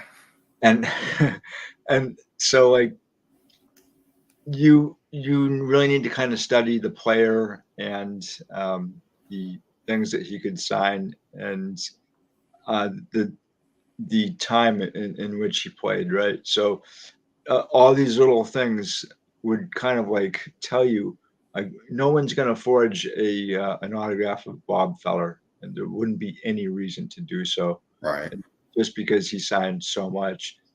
And then there are other players. I think sometimes you give the crooks too much of a benefit of the doubt, but there are Yeah, some crooks that will forge just about anything, I think. But yeah, yeah, your point is Feller signed so much. Most people don't look sideways at a Bob Feller autograph. right. But if you were to see, say, a Ricky Wright autograph, who he's in the 83 Fleer set, he's in the 87 top set. He was just notorious for not signing. Or Steve Hovley of the Oakland A's played in the early 70s. There are very few autographs of his out there. So if you see them, you need to really scrutinize it.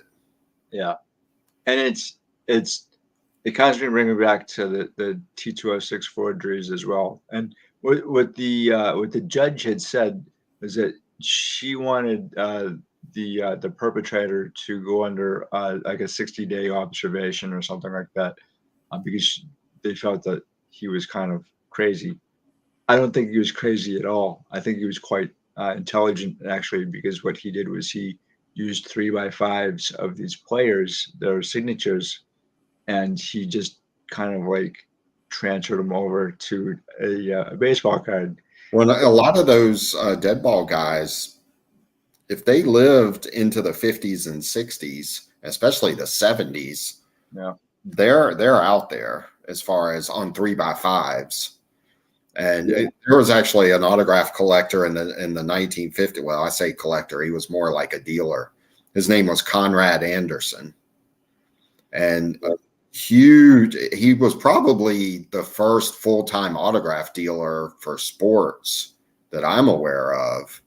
But he would constantly send out 3x5 index cards over and over to players. And when he passed away, he had a massive inventory of Wow. autographs. And I've seen some things out there where players have actually cut him off. You see, no more kind of thing, and Oh, wow. because he was just sending out so many. And there's advertisements in Old Sports Collectors Digest of him selling autographs. He's got full pages, and he's selling, some pretty big Hall of Famers for not a whole lot of money back then. That's amazing. They were But cheap then. here's the other thing too, is that this is more on the collectors who went after some of the forged T206 cards. These guys, and maybe I'm giving them too much credit here, but these guys, if they're collectors, wouldn't you think that they would know that something was up? That some of these players were not known to have signed cards. You know what it is? It's FOMO. Yeah, I've gotten caught up in that. There is no bigger FOMO than in the autograph collecting community. You want it so bad to be real, especially when you're talking about signed T206 cards. You want it so bad to be real that you'll probably believe just about anything that seems somewhat reasonable. Yeah. Yeah. I mean, I think we've all gotten caught up in that too, and especially one of the collectors that bought some of those cards, he was actually a very knowledgeable collector. Yeah. With the T206 cards, he's actually very, very knowledgeable. Yeah. I mean, this is a hobby that it creates a lot of emotion. Yeah. It really does. And a lot of people want something that a lot of people don't have. Yeah. And I think that's what really got the original, I'm not going to say forgery, but it's close to it, the Gretzky, McNeil, Wagner. Mm-hmm. I think that's what got Gretzky and McNeil really. Well, those guys were obviously, they were not happy when they found out that the card was trimmed. They had regrets, and I think Gretzky actually had regrets that he paid that much money for it. And then Billy Crystal is another guy. Or not the Babe Ruth, the Mickey Mantle glove. Yeah, the 1961 glove that ended up being circa 1958. Yeah, he got his money back though. He did, yeah. But it's interesting. It's like people don't seem to. It really doesn't seem to matter with the Gretzky, McNall, Wagner. Nobody seems to care. I mean, what did it sell for when the owner of the Diamondbacks bought it? Was it $5 or $6 million or something like that? I think so. You've had a couple of them go for at least 5. I think one or two went for 6.6 million. The last time they sold, and I saw one of them at the National in 2022, and that was a great National too. I saw stuff there that I've never seen before. Yeah. And I've heard good things about the National in 2023 and some really bad things about it as well. It was really large from what everyone has said. That it was just, they opened up more rooms that it created. Something very, very corporate, unfortunately. Yeah. Well, that's what I noticed at the National in 2022 was the corporate side, and it seems like a lot of there's a lot of, I hate to say this, factions, which seems really dumb, but you have the corporates, and then you have the regular collectors and the dealers, and it doesn't seem like these people really want to get together and kind of like hash out their differences. I mean, that's one great thing about the hobby is that you might not agree on everything, but at least you can have a forum like this where you can talk about certain things and educate people. And I found the corporate side last year to be very distracting, and just they didn't really care too much that they were kind of in the way. And I hate to say that word, but they were distracting other people trying to do business, Yeah. and um, they were kind of dismissive, to tell you the truth. And me being, I'm such kind of a low key guy as a YouTuber Mhm. that I don't have any like high tech equipment doing this stuff. I just have a, a camera and a computer here to do this. But what I noticed was that you had at the national last year, you had a guy with a boom mic and someone else with a video camera, and it looked like it was something straight out of Hollywood. And I was like, "What are you doing?" It's a lot different from those early 80s national conventions for sure. It's I do want to talk some about that, but I also noticed Brendan Ryan wrote something about Bob Feller getting a lot of grief for signing so many autographs. And Yeah, that's really unfortunate because yeah, if I'm not mistaken, I believe Feller charged $5 for his autograph, which is a bargain. yeah. And he did it to accommodate fans. He did, and I knew Bob Feller for about a decade, and I talked to him all the time. And the one thing that he really wanted to do was to kind of build his name recognition for other generations. Hmm. And he was also very proud of his service in World War II.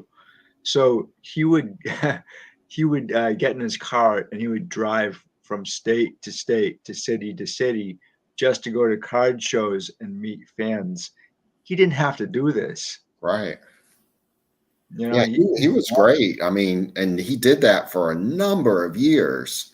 And hence, there are a lot of Bob Feller autographs out there.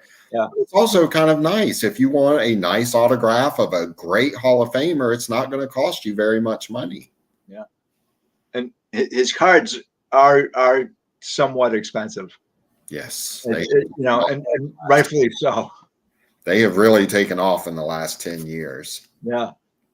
He is one of his contemporaries really would be like your Walter Johnson, Christy Mathewson, those are Satchel Paige. Those are really like his contemporaries. Um, I think he's like in a class by himself. Had he actually not participated in World War II, his career stats would have been even greater. I think his one loss record would be, well, he definitely would have won 300 plus games. You know, He so and he and Ted Williams they were definitely two of the highest impacted as far as career stat yeah, numbers. Ted Williams would have had insane numbers. yeah, yeah. There's a lot of careers that were definitely impacted, both in football and baseball, but baseball specifically. You have a few guys who really haven't gotten in the Hall of Fame because of their career was interrupted from World War II. One of those guys is Cecil Travis, the Mm, Washington yes. Senators. He Um, signed a lot of autographs too. He lived long enough to where there are a lot of his autographs out there. yeah, he was in his 90s when he passed away. And he's actually I don't have it here with me, unfortunately, because I didn't think we would be talking about him. But I have a 1941 play ball and Cecil Travis, and what I've noticed about that card specifically is that uh, the autograph is at the very bottom of the card, 9 times out of 10. Yeah, Do you have any favorite autographs? I do. And I honestly, I have two actually, and I didn't bring either one of them. The only autograph I brought was the Ken Kavanaugh. I have an autograph, a basketball program from the 1974 UNC Duke game, which was really probably the greatest comeback in college basketball history. Before they had the 3-point shot, Carolina was down by 8 points with 12 seconds to go against Duke, and they came back and won the game. Oh, wow. And it's got Dean Smith and a few other players on the cover. I forget who. I know Bobby Jones is one of them. Anyhow, I'd found the program at a card show back in the I think the early 90s, either late 80s or early 90s. And I knew instantly what the program was from when I saw the date. I knew the game that it was from. I bought the program for $5, which was just absolute steal. But and I actually did a video on this way back in probably one of the more very beginning videos that I did. But I met Dean Smith at Jimmy V Golf Classic and got him to sign it. So that Dean Smith, when I was growing up, being in North Carolina, we didn't have professional sports teams around here. Yeah. So college was huge. So UNC basketball was my big passion, one of my big passions growing up. And so I definitely admire Dean Smith, but I like that. And I also did a video on a Carl Hubble autograph that I have that commemorates his striking out the players in succession in the 34 All-Star game. Yeah. That's an incredible moment in baseball history. So I really like that autograph. So that was Babe Ruth and Lou Gehrig. Babe Ruth, Gehrig. Oh God, Jimmy Fox. Jimmy Fox. I think Al Simmons was one of them. And Joe Cronin. Was he one of them? Maybe. If Terry's still here, he probably knows. Yeah. Al Simmons is really underrated today. He's one of the top baseball players of all time. Well, if I'm not mistaken, if it was Joe Cronin did not strike out very much either. Yeah. Yeah, I don't think he did, to tell you the truth. There's a lot. So the guy with the fewest strikeouts in Major League Baseball is Joe Sewell. Sewell, yeah. He's got 114 strikeouts in a 14-year career. It's nuts. How does that happen? How does that happen, Chris? You would never see that in today's game. No, I was shocked. I was really shocked. Do you have any favorite baseball cards? Any favorite baseball cards? Yeah, vintage. What would be my favorite baseball? Oh, well, my absolute favorite card that I own, period, is the 1956 Topps Mickey Mantle. That's my all-time favorite card. I mean, it's just I love that card. It was my dream card as a kid, but I could not afford it. And then when I got older, I was able to afford it. So to me, that's the perfect baseball card. It's a great image. And someone was saying from the image itself was from 1952. And yeah, I'm not entirely sure. But the one where he's jumping into, I saw that video actually, where he's jumping into the stands to make the catch or whatever. Yeah, I saw that. I don't know about the other picture with the where he's smiling. Yeah, I'm not sure if that was a good video too, but yeah, it was a good for me. Again, this is a really difficult one because I'd have to break it down from decade to decade. Yeah, it's tough. It really is. So if the 1950s, I'm going to have to say the 1956 Topps Roberto Clemente. Yeah, it's a great card.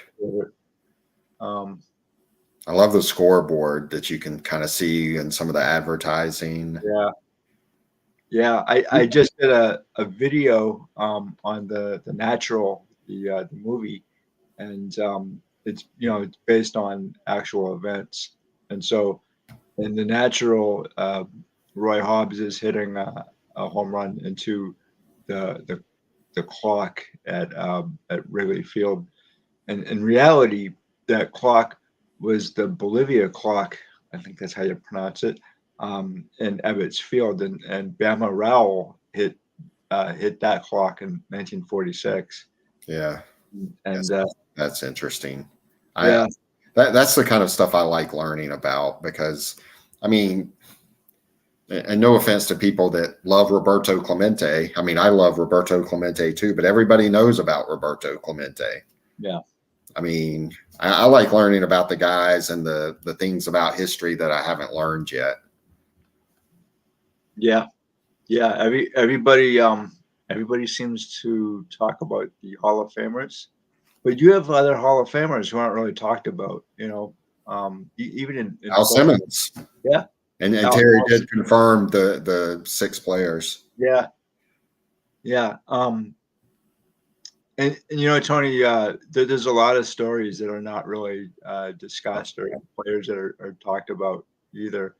And it's one of the reasons why I really wanted to do this and start my channel is to talk about some of these players, especially football players. There's so many football players that are not talked about, not discussed.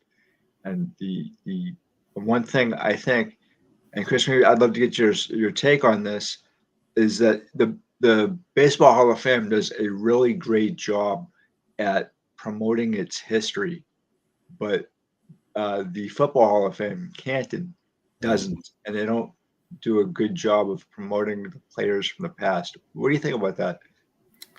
Yeah, I think that's real quick. I want to give a shout out to Tom, Souvenir Programs here. If anybody's not subscribed to his channel, go check his channel out. I mean, his channel has everything that I love about a channel. Yeah, I agree. He has his dad's original collection of programs and autographs, which you just don't see very often anymore. So it really has that nostalgic feel to it. And he talks about a lot of players that people don't talk about. Yeah. And he tells great stories. And I love it. I mean, I just love his channel and everything he talks about. And I can't believe how few subscribers he has compared to what I think he should have. But Yeah. But It's right. it's so this is funny. Ted Simmons, he doesn't make a whole lot of people's radar. And the funny thing is he robbed Lou Gehrig of a 5th home run in one game. So and that it's funny too because I was doing research on the 1933 D Long set, and when I was doing just kind of reading an article on specifically, I traced the D Long image um, of Lou Gehrig to that specific game where he hits 4 home runs in that game. That image is from that game. So so um, I did not know that. yeah. So what happened was he hits a 5th, basically what would have been a 5th home run, and Alex Simmons just reaches up and catches it right at the time when it's going to go over, and he loses out that 5th home run. But he would have been the first one to do that if it wasn't for Alex Simmons. But Alex Simmons again, just I mean, if you look up his stats, they are incredible. Really good. Yeah, he was a great player. Going back to your question real quick about the Baseball Hall of Fame compared to football. Yeah, I don't know what it is. I think football has gotten a little bit better about talking about their history. They did the thing with the 100th anniversary. They did talk about the Forgotten Four with the players that reintegrated football. So I feel like they've gotten a little bit better.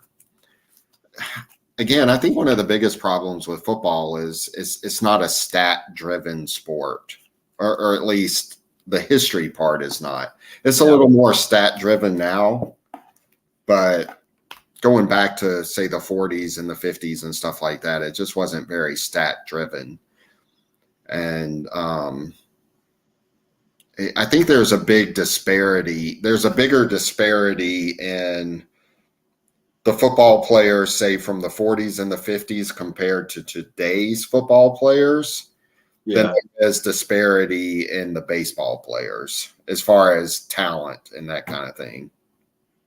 Yeah, I don't think you can't compare different eras in football, especially because football has changed so much. Yeah. But the thing is that Ralph Hay was up for Hall of Fame consideration this year, and he's the guy who, if essentially, he started the NFL, and he's not in the Hall of Fame, Hall of Fame. and that to me is disgraceful. They have an award named after him in the Hall of Fame. They do, and they did this too with Buck O'Neill, and so they first off, Buck O'Neill loses the Hall of Fame vote by one vote, and then they ask him to give the basically the commencement speech Yeah. for the guys who are getting in, and Too bad you missed out. Would you mind doing this speech for us? yeah, that I mean, he's such a classy guy that he said sure, but I was very upset when he didn't get in, and I was like, that this isn't right. This is not right at all. And then so he gives a commencement speech, and it was awesome. I think this was 2006. So after he died in 2011, and then they put him in. What was it, last year or the year before? Yeah. And so they had before that they had the Buck O'Neill Lifetime Achievement Award. I think that's what it is, and that's great and all. But why not put the guy in the Hall of Fame while he's still alive? Yeah, that's obviously one of the things that really bothers me. Tom says that young people don't like history, and it's interesting. And I think to some degree he's right. You may be right. I was the complete opposite growing up. I loved history. I mean, I fell in love with vintage cards immediately, but not just sports history. I liked world history and U.S. history and stuff like that as well. I was a big history buff growing up, and you just don't see very many young people that enjoy history anymore for some reason. It's the way it's taught. That's a good point. Yeah. It's I mean, for me, and I've said this before, but one of the reasons why I got into vintage was because I stepped into a card shop when I was in the fourth grade, and I saw T206s and T 1911 T205s and 51 tops, and I immediately had so many questions, and nobody could answer them for me. So that kind of like got me into being a writer, and and then I wanted to find out more about this stuff. And again, for me being disabled, I had a really bad time in school, and at one point I was told I was too stupid to be in high school. So for me, that was a catalyst to want to learn as much as I could. Right. And when this is one of the reasons why I started to collect vintage sports cards, and the other reason was because of the 1994 baseball strike. And when that went on, I wanted to still collect cards, but I didn't want to collect modern. And it was really a great way to transition over to what I really wanted to do. And the problem was, money, and then not knowing who the players were. But this is where I think maybe older collectors can really kind of help newer collectors who want to get in, maybe not know how to get into vintage. But here's another thing too. To ask a kid today who's Hitler. Yeah. And I've actually had younger people say that they don't know who Jackie Robinson is or Yogi Berra, and these are the guys that we learned in history class. And so Do you think as people get older that they start appreciating history a little more because they've seen more history? I mean, I yeah, don't. I think it could be. And I know, like, as far as history, for me too, it's that nostalgic feel to it, you know. Yeah. And Terry does a great job on his channel with nostalgia, and Tony Sensei Domino. I mean, I love his channel too because of all the different types of cards that he shows. Yeah, Right, and like me being not only just a sports history person, but just history person, I can appreciate seeing some of the different stuff that he shows. and I don't often see a lot of the stuff that he shows. So like I may have been in the hobby for forever, but that doesn't mean that I've seen everything. And you showed me an article from Sports Collectors Daily. Was it yesterday? In fact, with the Boston Garter cards that they just Right. Yeah. that is an amazing thing. I mean, it. Oh my God, I don't know what to say about that. I'm speechless. And the guy almost threw them away. Yeah. He said it was 50-50 on whether or not he was going to toss them. I'm glad he didn't. I'm really glad. Seeing one of those cards in person is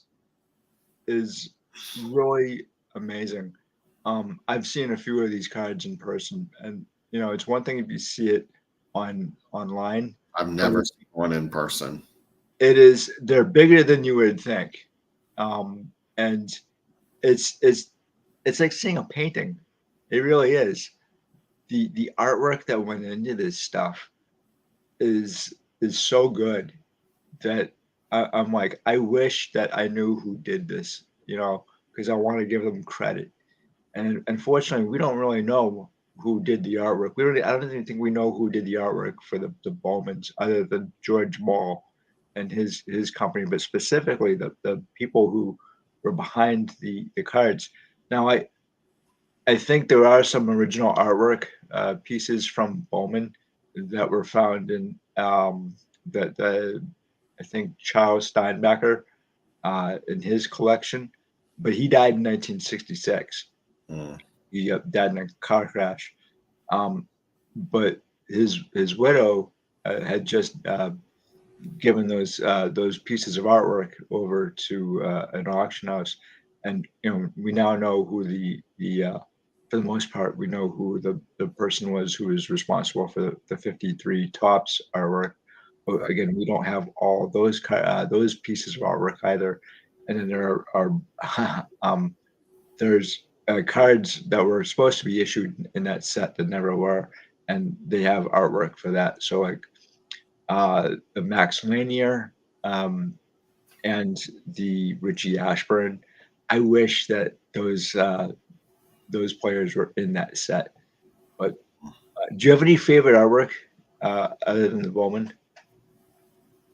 I like 53 tops. I'm a big fan of 53 tops baseball artwork. Oh, here you go. Yeah, programs too. Yeah, for sure. Man, they really did a great job during, say, 40s and 50s with football covers, especially in my opinion.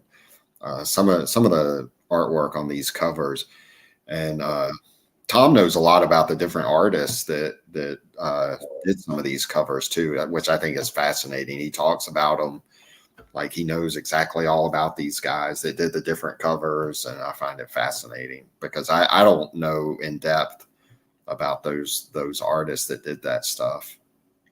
Yeah, there's one.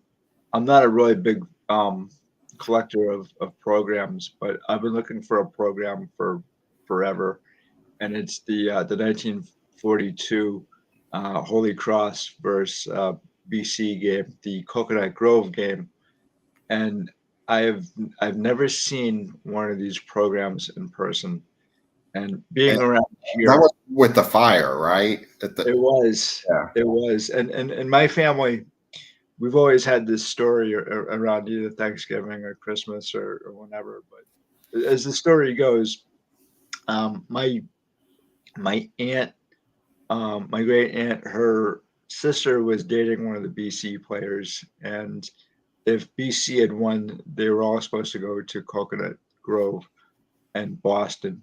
And thank God they didn't. Thank God they lost. Um, but because everybody, basically my entire family, would have been wiped out right. eventually, more than likely. There's they Mm, think about maybe 492, but they actually think there's over 500 because there are unreported deaths or names that were brought to the hospital. I actually did a video on this um, maybe a year ago, and and uh, and it's such a big thing here in Boston that people talk about it, but I actually didn't know where the Coconut Grove was located here in Boston.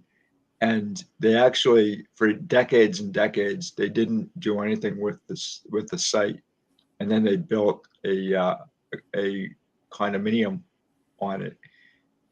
I'm telling you, there's no way in hell that I would ever buy one of these condominiums on that site. I would think it's haunted. I also think it's kind of like, like you had 500 people die on this specific spot, yeah, and I think it's a little creepy. it's very creepy. It's very creepy. They did another thing like that, similar in the Danvers Insane Asylum, and people swear to God that it's haunted. Now, whether or not you believe that, I still wouldn't want to have an apartment on the site of the Danvers Insane Asylum, just because of the things that I've heard that went on there. Yeah, But that's a program I think is pretty historic as well. And Buck Jones, who is a pretty yeah. famous Western actor, he died in that fire as well.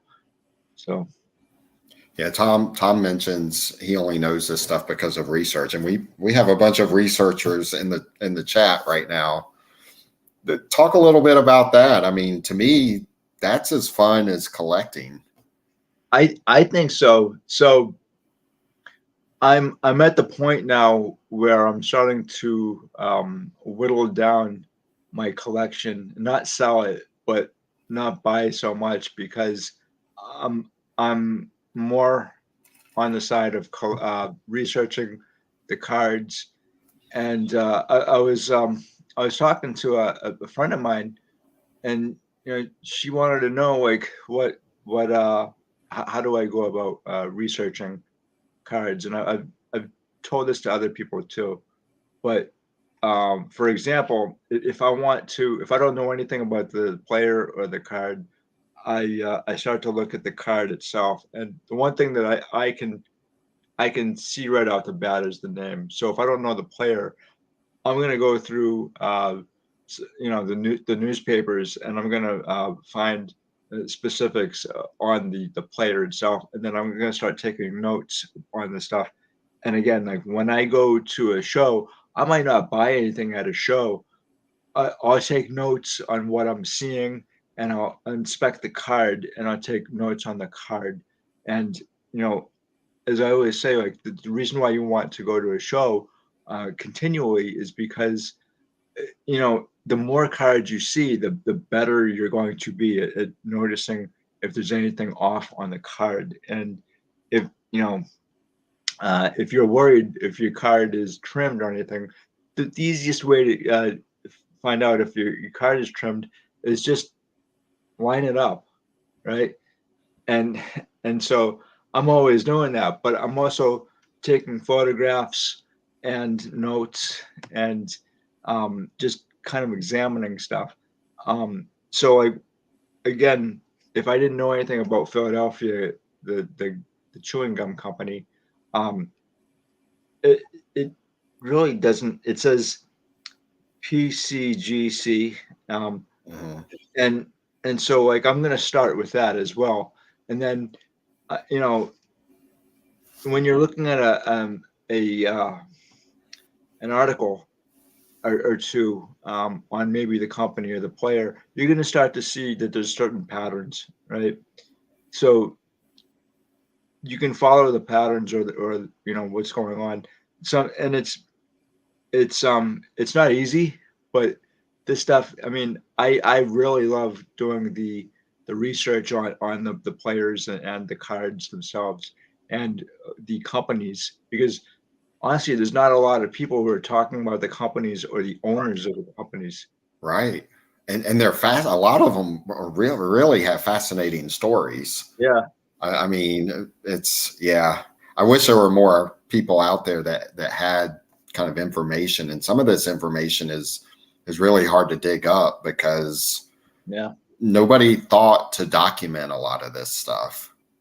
yeah. It's very and finding photographs of some of these owners is it's a challenge all of itself because they're I feel kind of fortunate when I was doing an article on which is what's the the George C. Miller. So George C. Miller, that company from Boston. So there's a number of companies from Boston. You have Gaudi, you have George C. Miller. I believe there was the Close Candy Company. So you have maybe like 5 or 6 of these companies that were in Boston or New England. And so I chose a few of these, and one of them was the Miller Company. Now the thing is, when I looked up Miller or I think it was 927 Washington Street, and there's 2 Washington Streets in Boston, and so one's in Dorchester and the other one is in Boston, and I was like, okay, so Which one? what? Yeah, which one? And I actually, so the company no longer, it hasn't existed since I believe 19. I want to say 1972, but even prior to this. So in 19, I mean, they're pretty rare cards to begin with, and I found out the rarity. So I was able to figure out that in 1933 the company was in financial skids, and by 1934, and I think that's one of the reasons why they're so rare, was that they filed for bankruptcy in 1934, and it was the first type of bankruptcy that they were able to file under the new laws. So I read the laws on this, and afterwards I was like, what am I doing? But um, when it came time to research the T206, there's a lot on the T206 set. So I took a different route, and I decided to go behind the scenes, if you will, to everything that nobody in their right mind would ever research. And I looked up the 1909 Copyright Act, and I followed the laws that allowed the T206 to become the T206. So you have a lot of right to privacy cases, a couple of them. You have a new Copyright Act of 1909, which allowed the I guess the players just have to sign off on their permission for the stuff. Yeah. So that's the kind of stuff that I read, and again, I was like, nobody's ever done this before because nobody ever wanted to take the time to do it, and it's laborious too. Yeah. It takes a lot to learn this stuff. But again, it's the stuff that I'm more interested in. I don't know. I wish more of the younger people kind of enjoyed digging into the history and the backgrounds of different things, because you can uncover a lot of different things. Yeah. It's interesting. I feel like a lot of people are more concerned about the financial side of it instead The of, value. well, don't you care who this player was? Yeah, I mean, you're collecting somebody you don't know who it is, right, and maybe they don't care because if to them they could be selling socks or shoes, right. and it Why didn't. not? Why not just sell that? But why would you, again, like, why would you get into something that you don't know anything about? and I'm not trying to trash anybody here, but there's a lot of like collectors and YouTubers and dealers who don't care about what they're collecting, or when they do collect a card and they get burned, then they go and say, well, I got burned, and they trash the hobby. It's not the hobby, it's the fact that, you know, the hobby, it provides for you to do the research. If you don't know something, you go to someone who may know a little bit more than you do, or point you in a better direction. And if I always, again, like I say, if I always have a question on something, I'm going to go to other collectors. I don't know everything. I don't want to know everything, because that would ruin the experience for me. I want to find out stuff, but again, um, there are ways for you not to get burned. The problem I have is that I see a lot of other channels, a lot of other YouTubers who, um, they're kind of like guessing on players and card values, and they're not really taking the time to really dive into anything else, that the history of it, why this stuff is the way it is.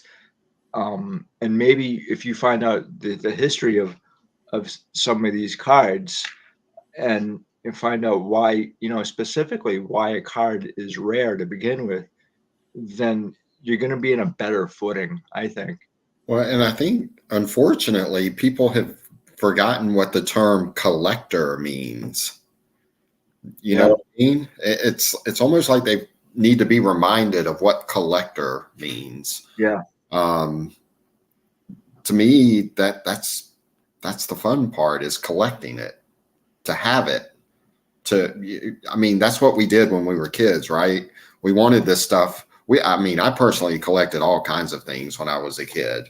I collected coins, I collected stamps, I collected comic books, I collected cards, I collected old newspapers, bottle caps, cans. I collected all kinds of stuff because I just wanted to collect things. Yeah. And it's like, it seems like people today, and I feel like there's room for every type of person in the hobby, right? There is. But at the same time, people miss out by not, and what I like to term as, build a collection. To me, there's something special about building a collection that talks about who you are. Yeah. And it's, people need to be reminded of that. They talk about the hobby, and it's funny, you have like Fanatics is getting ready to apparently take over the whole hobby. It's not really going to affect me very much, because Yeah. they want to 10x the hobby, but all that means is they want to make 10 times the money, that bring 10 times the value of cards into this market. And I think it would be better to 10x the number of people that collect cards, and for them to encourage people to collect the older stuff too, because they're not going to be encouraging people to collect vintage cards.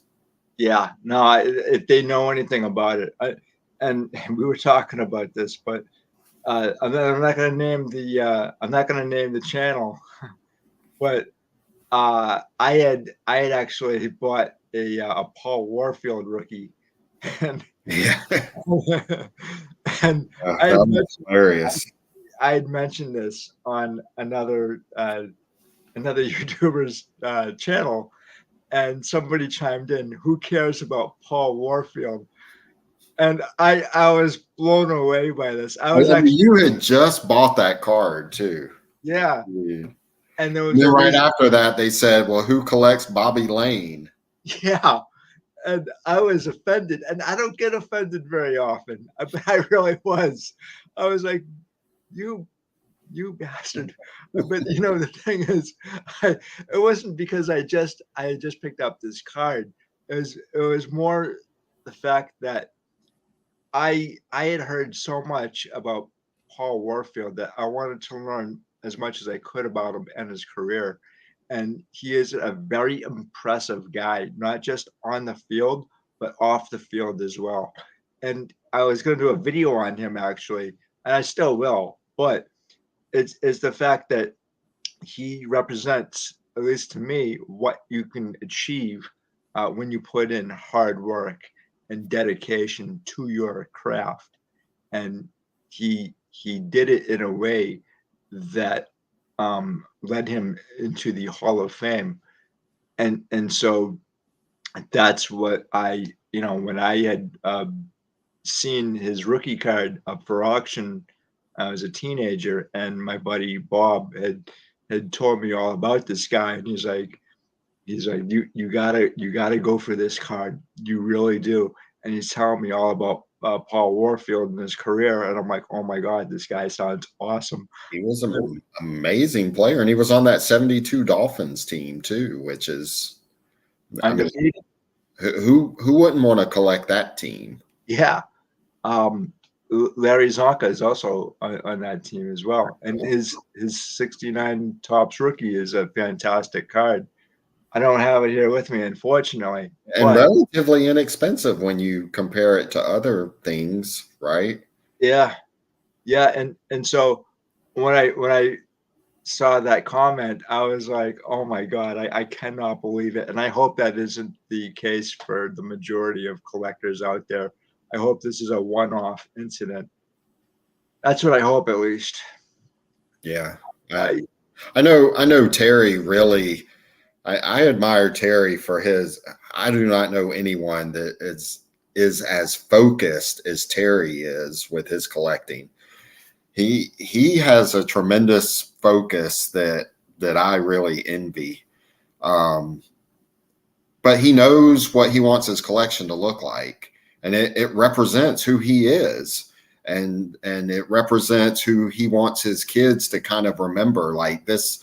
And he's got a collection of his father-in-laws and programs and stuff like that, and so you can tell what it means to him, and he's trying to pass that same kind of thing down to his kids when he's no longer around, and that's part of why he does his YouTube channel. But I wish there were more people that really wanted, again, to build a collection that represents who they are. Yeah.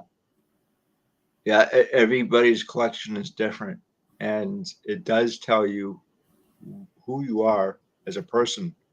And I know everybody probably can relate to this, but I hate when someone looks at my cards, like someone who doesn't collect cards. What is the first thing they always say? How much is it worth? How much is that worth? Right. Drives me nuts. Yeah.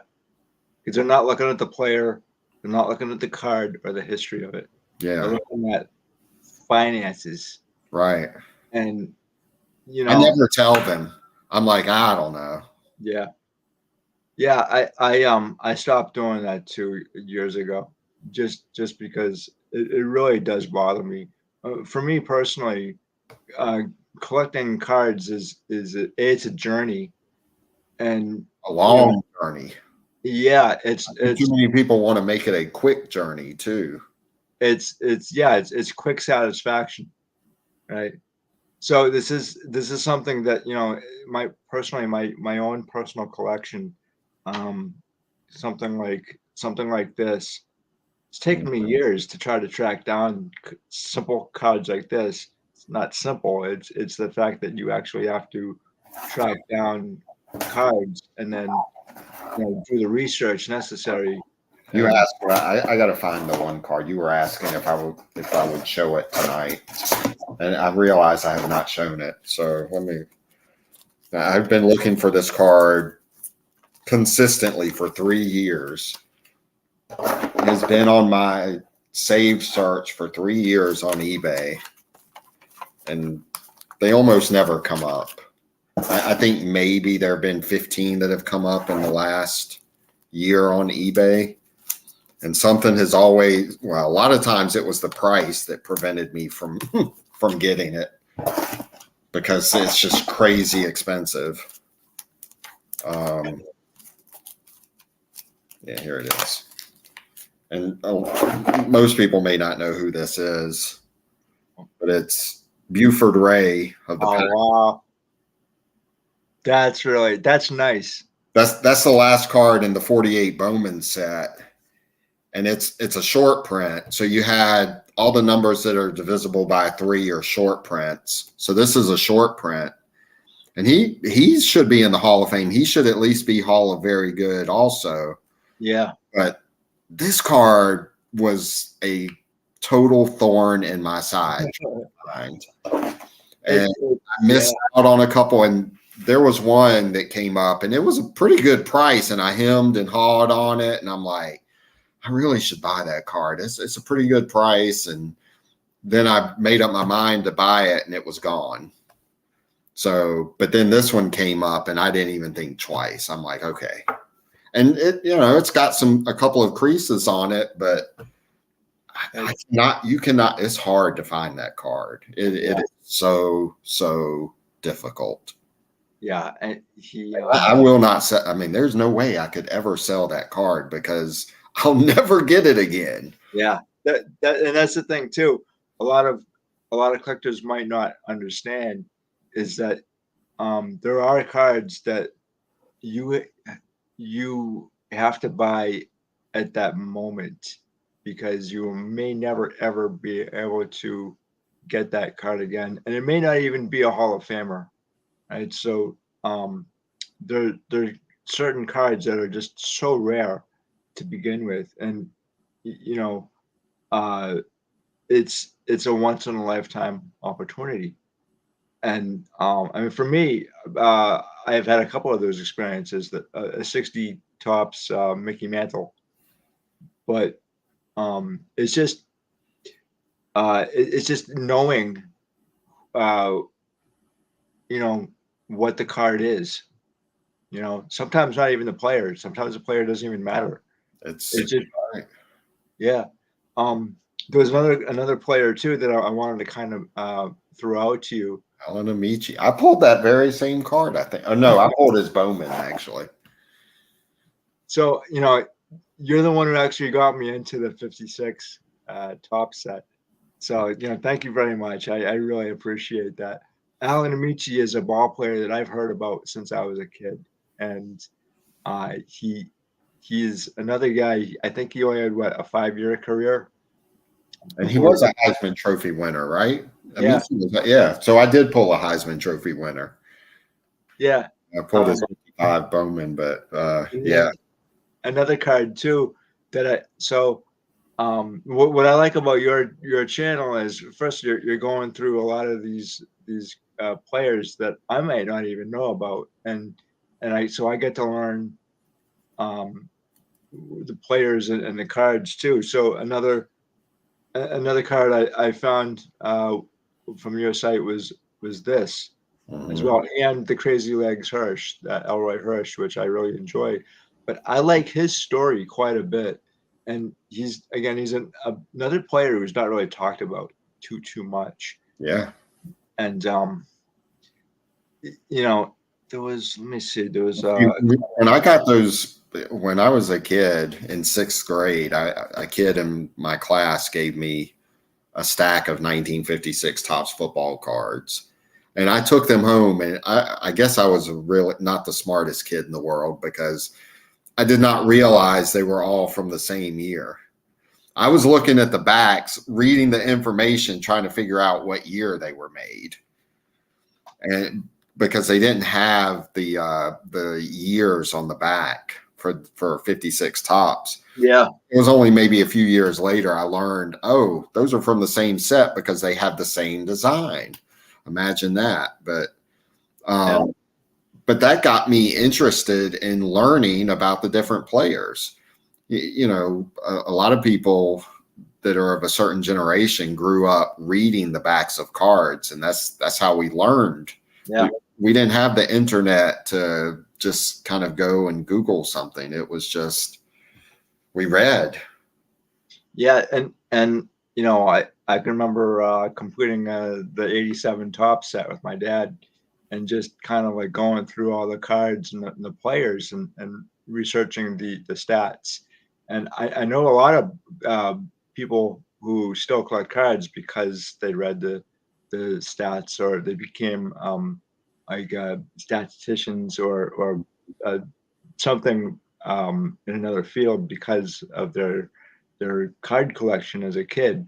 And I'm pretty sure there's a lot of people who actually um, chose a profession related to Star Trek as well. So, this stuff this stuff happens all the time.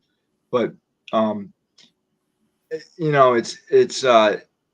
been really fun doing this, Chris, and I really appreciate it. Yeah, And absolutely.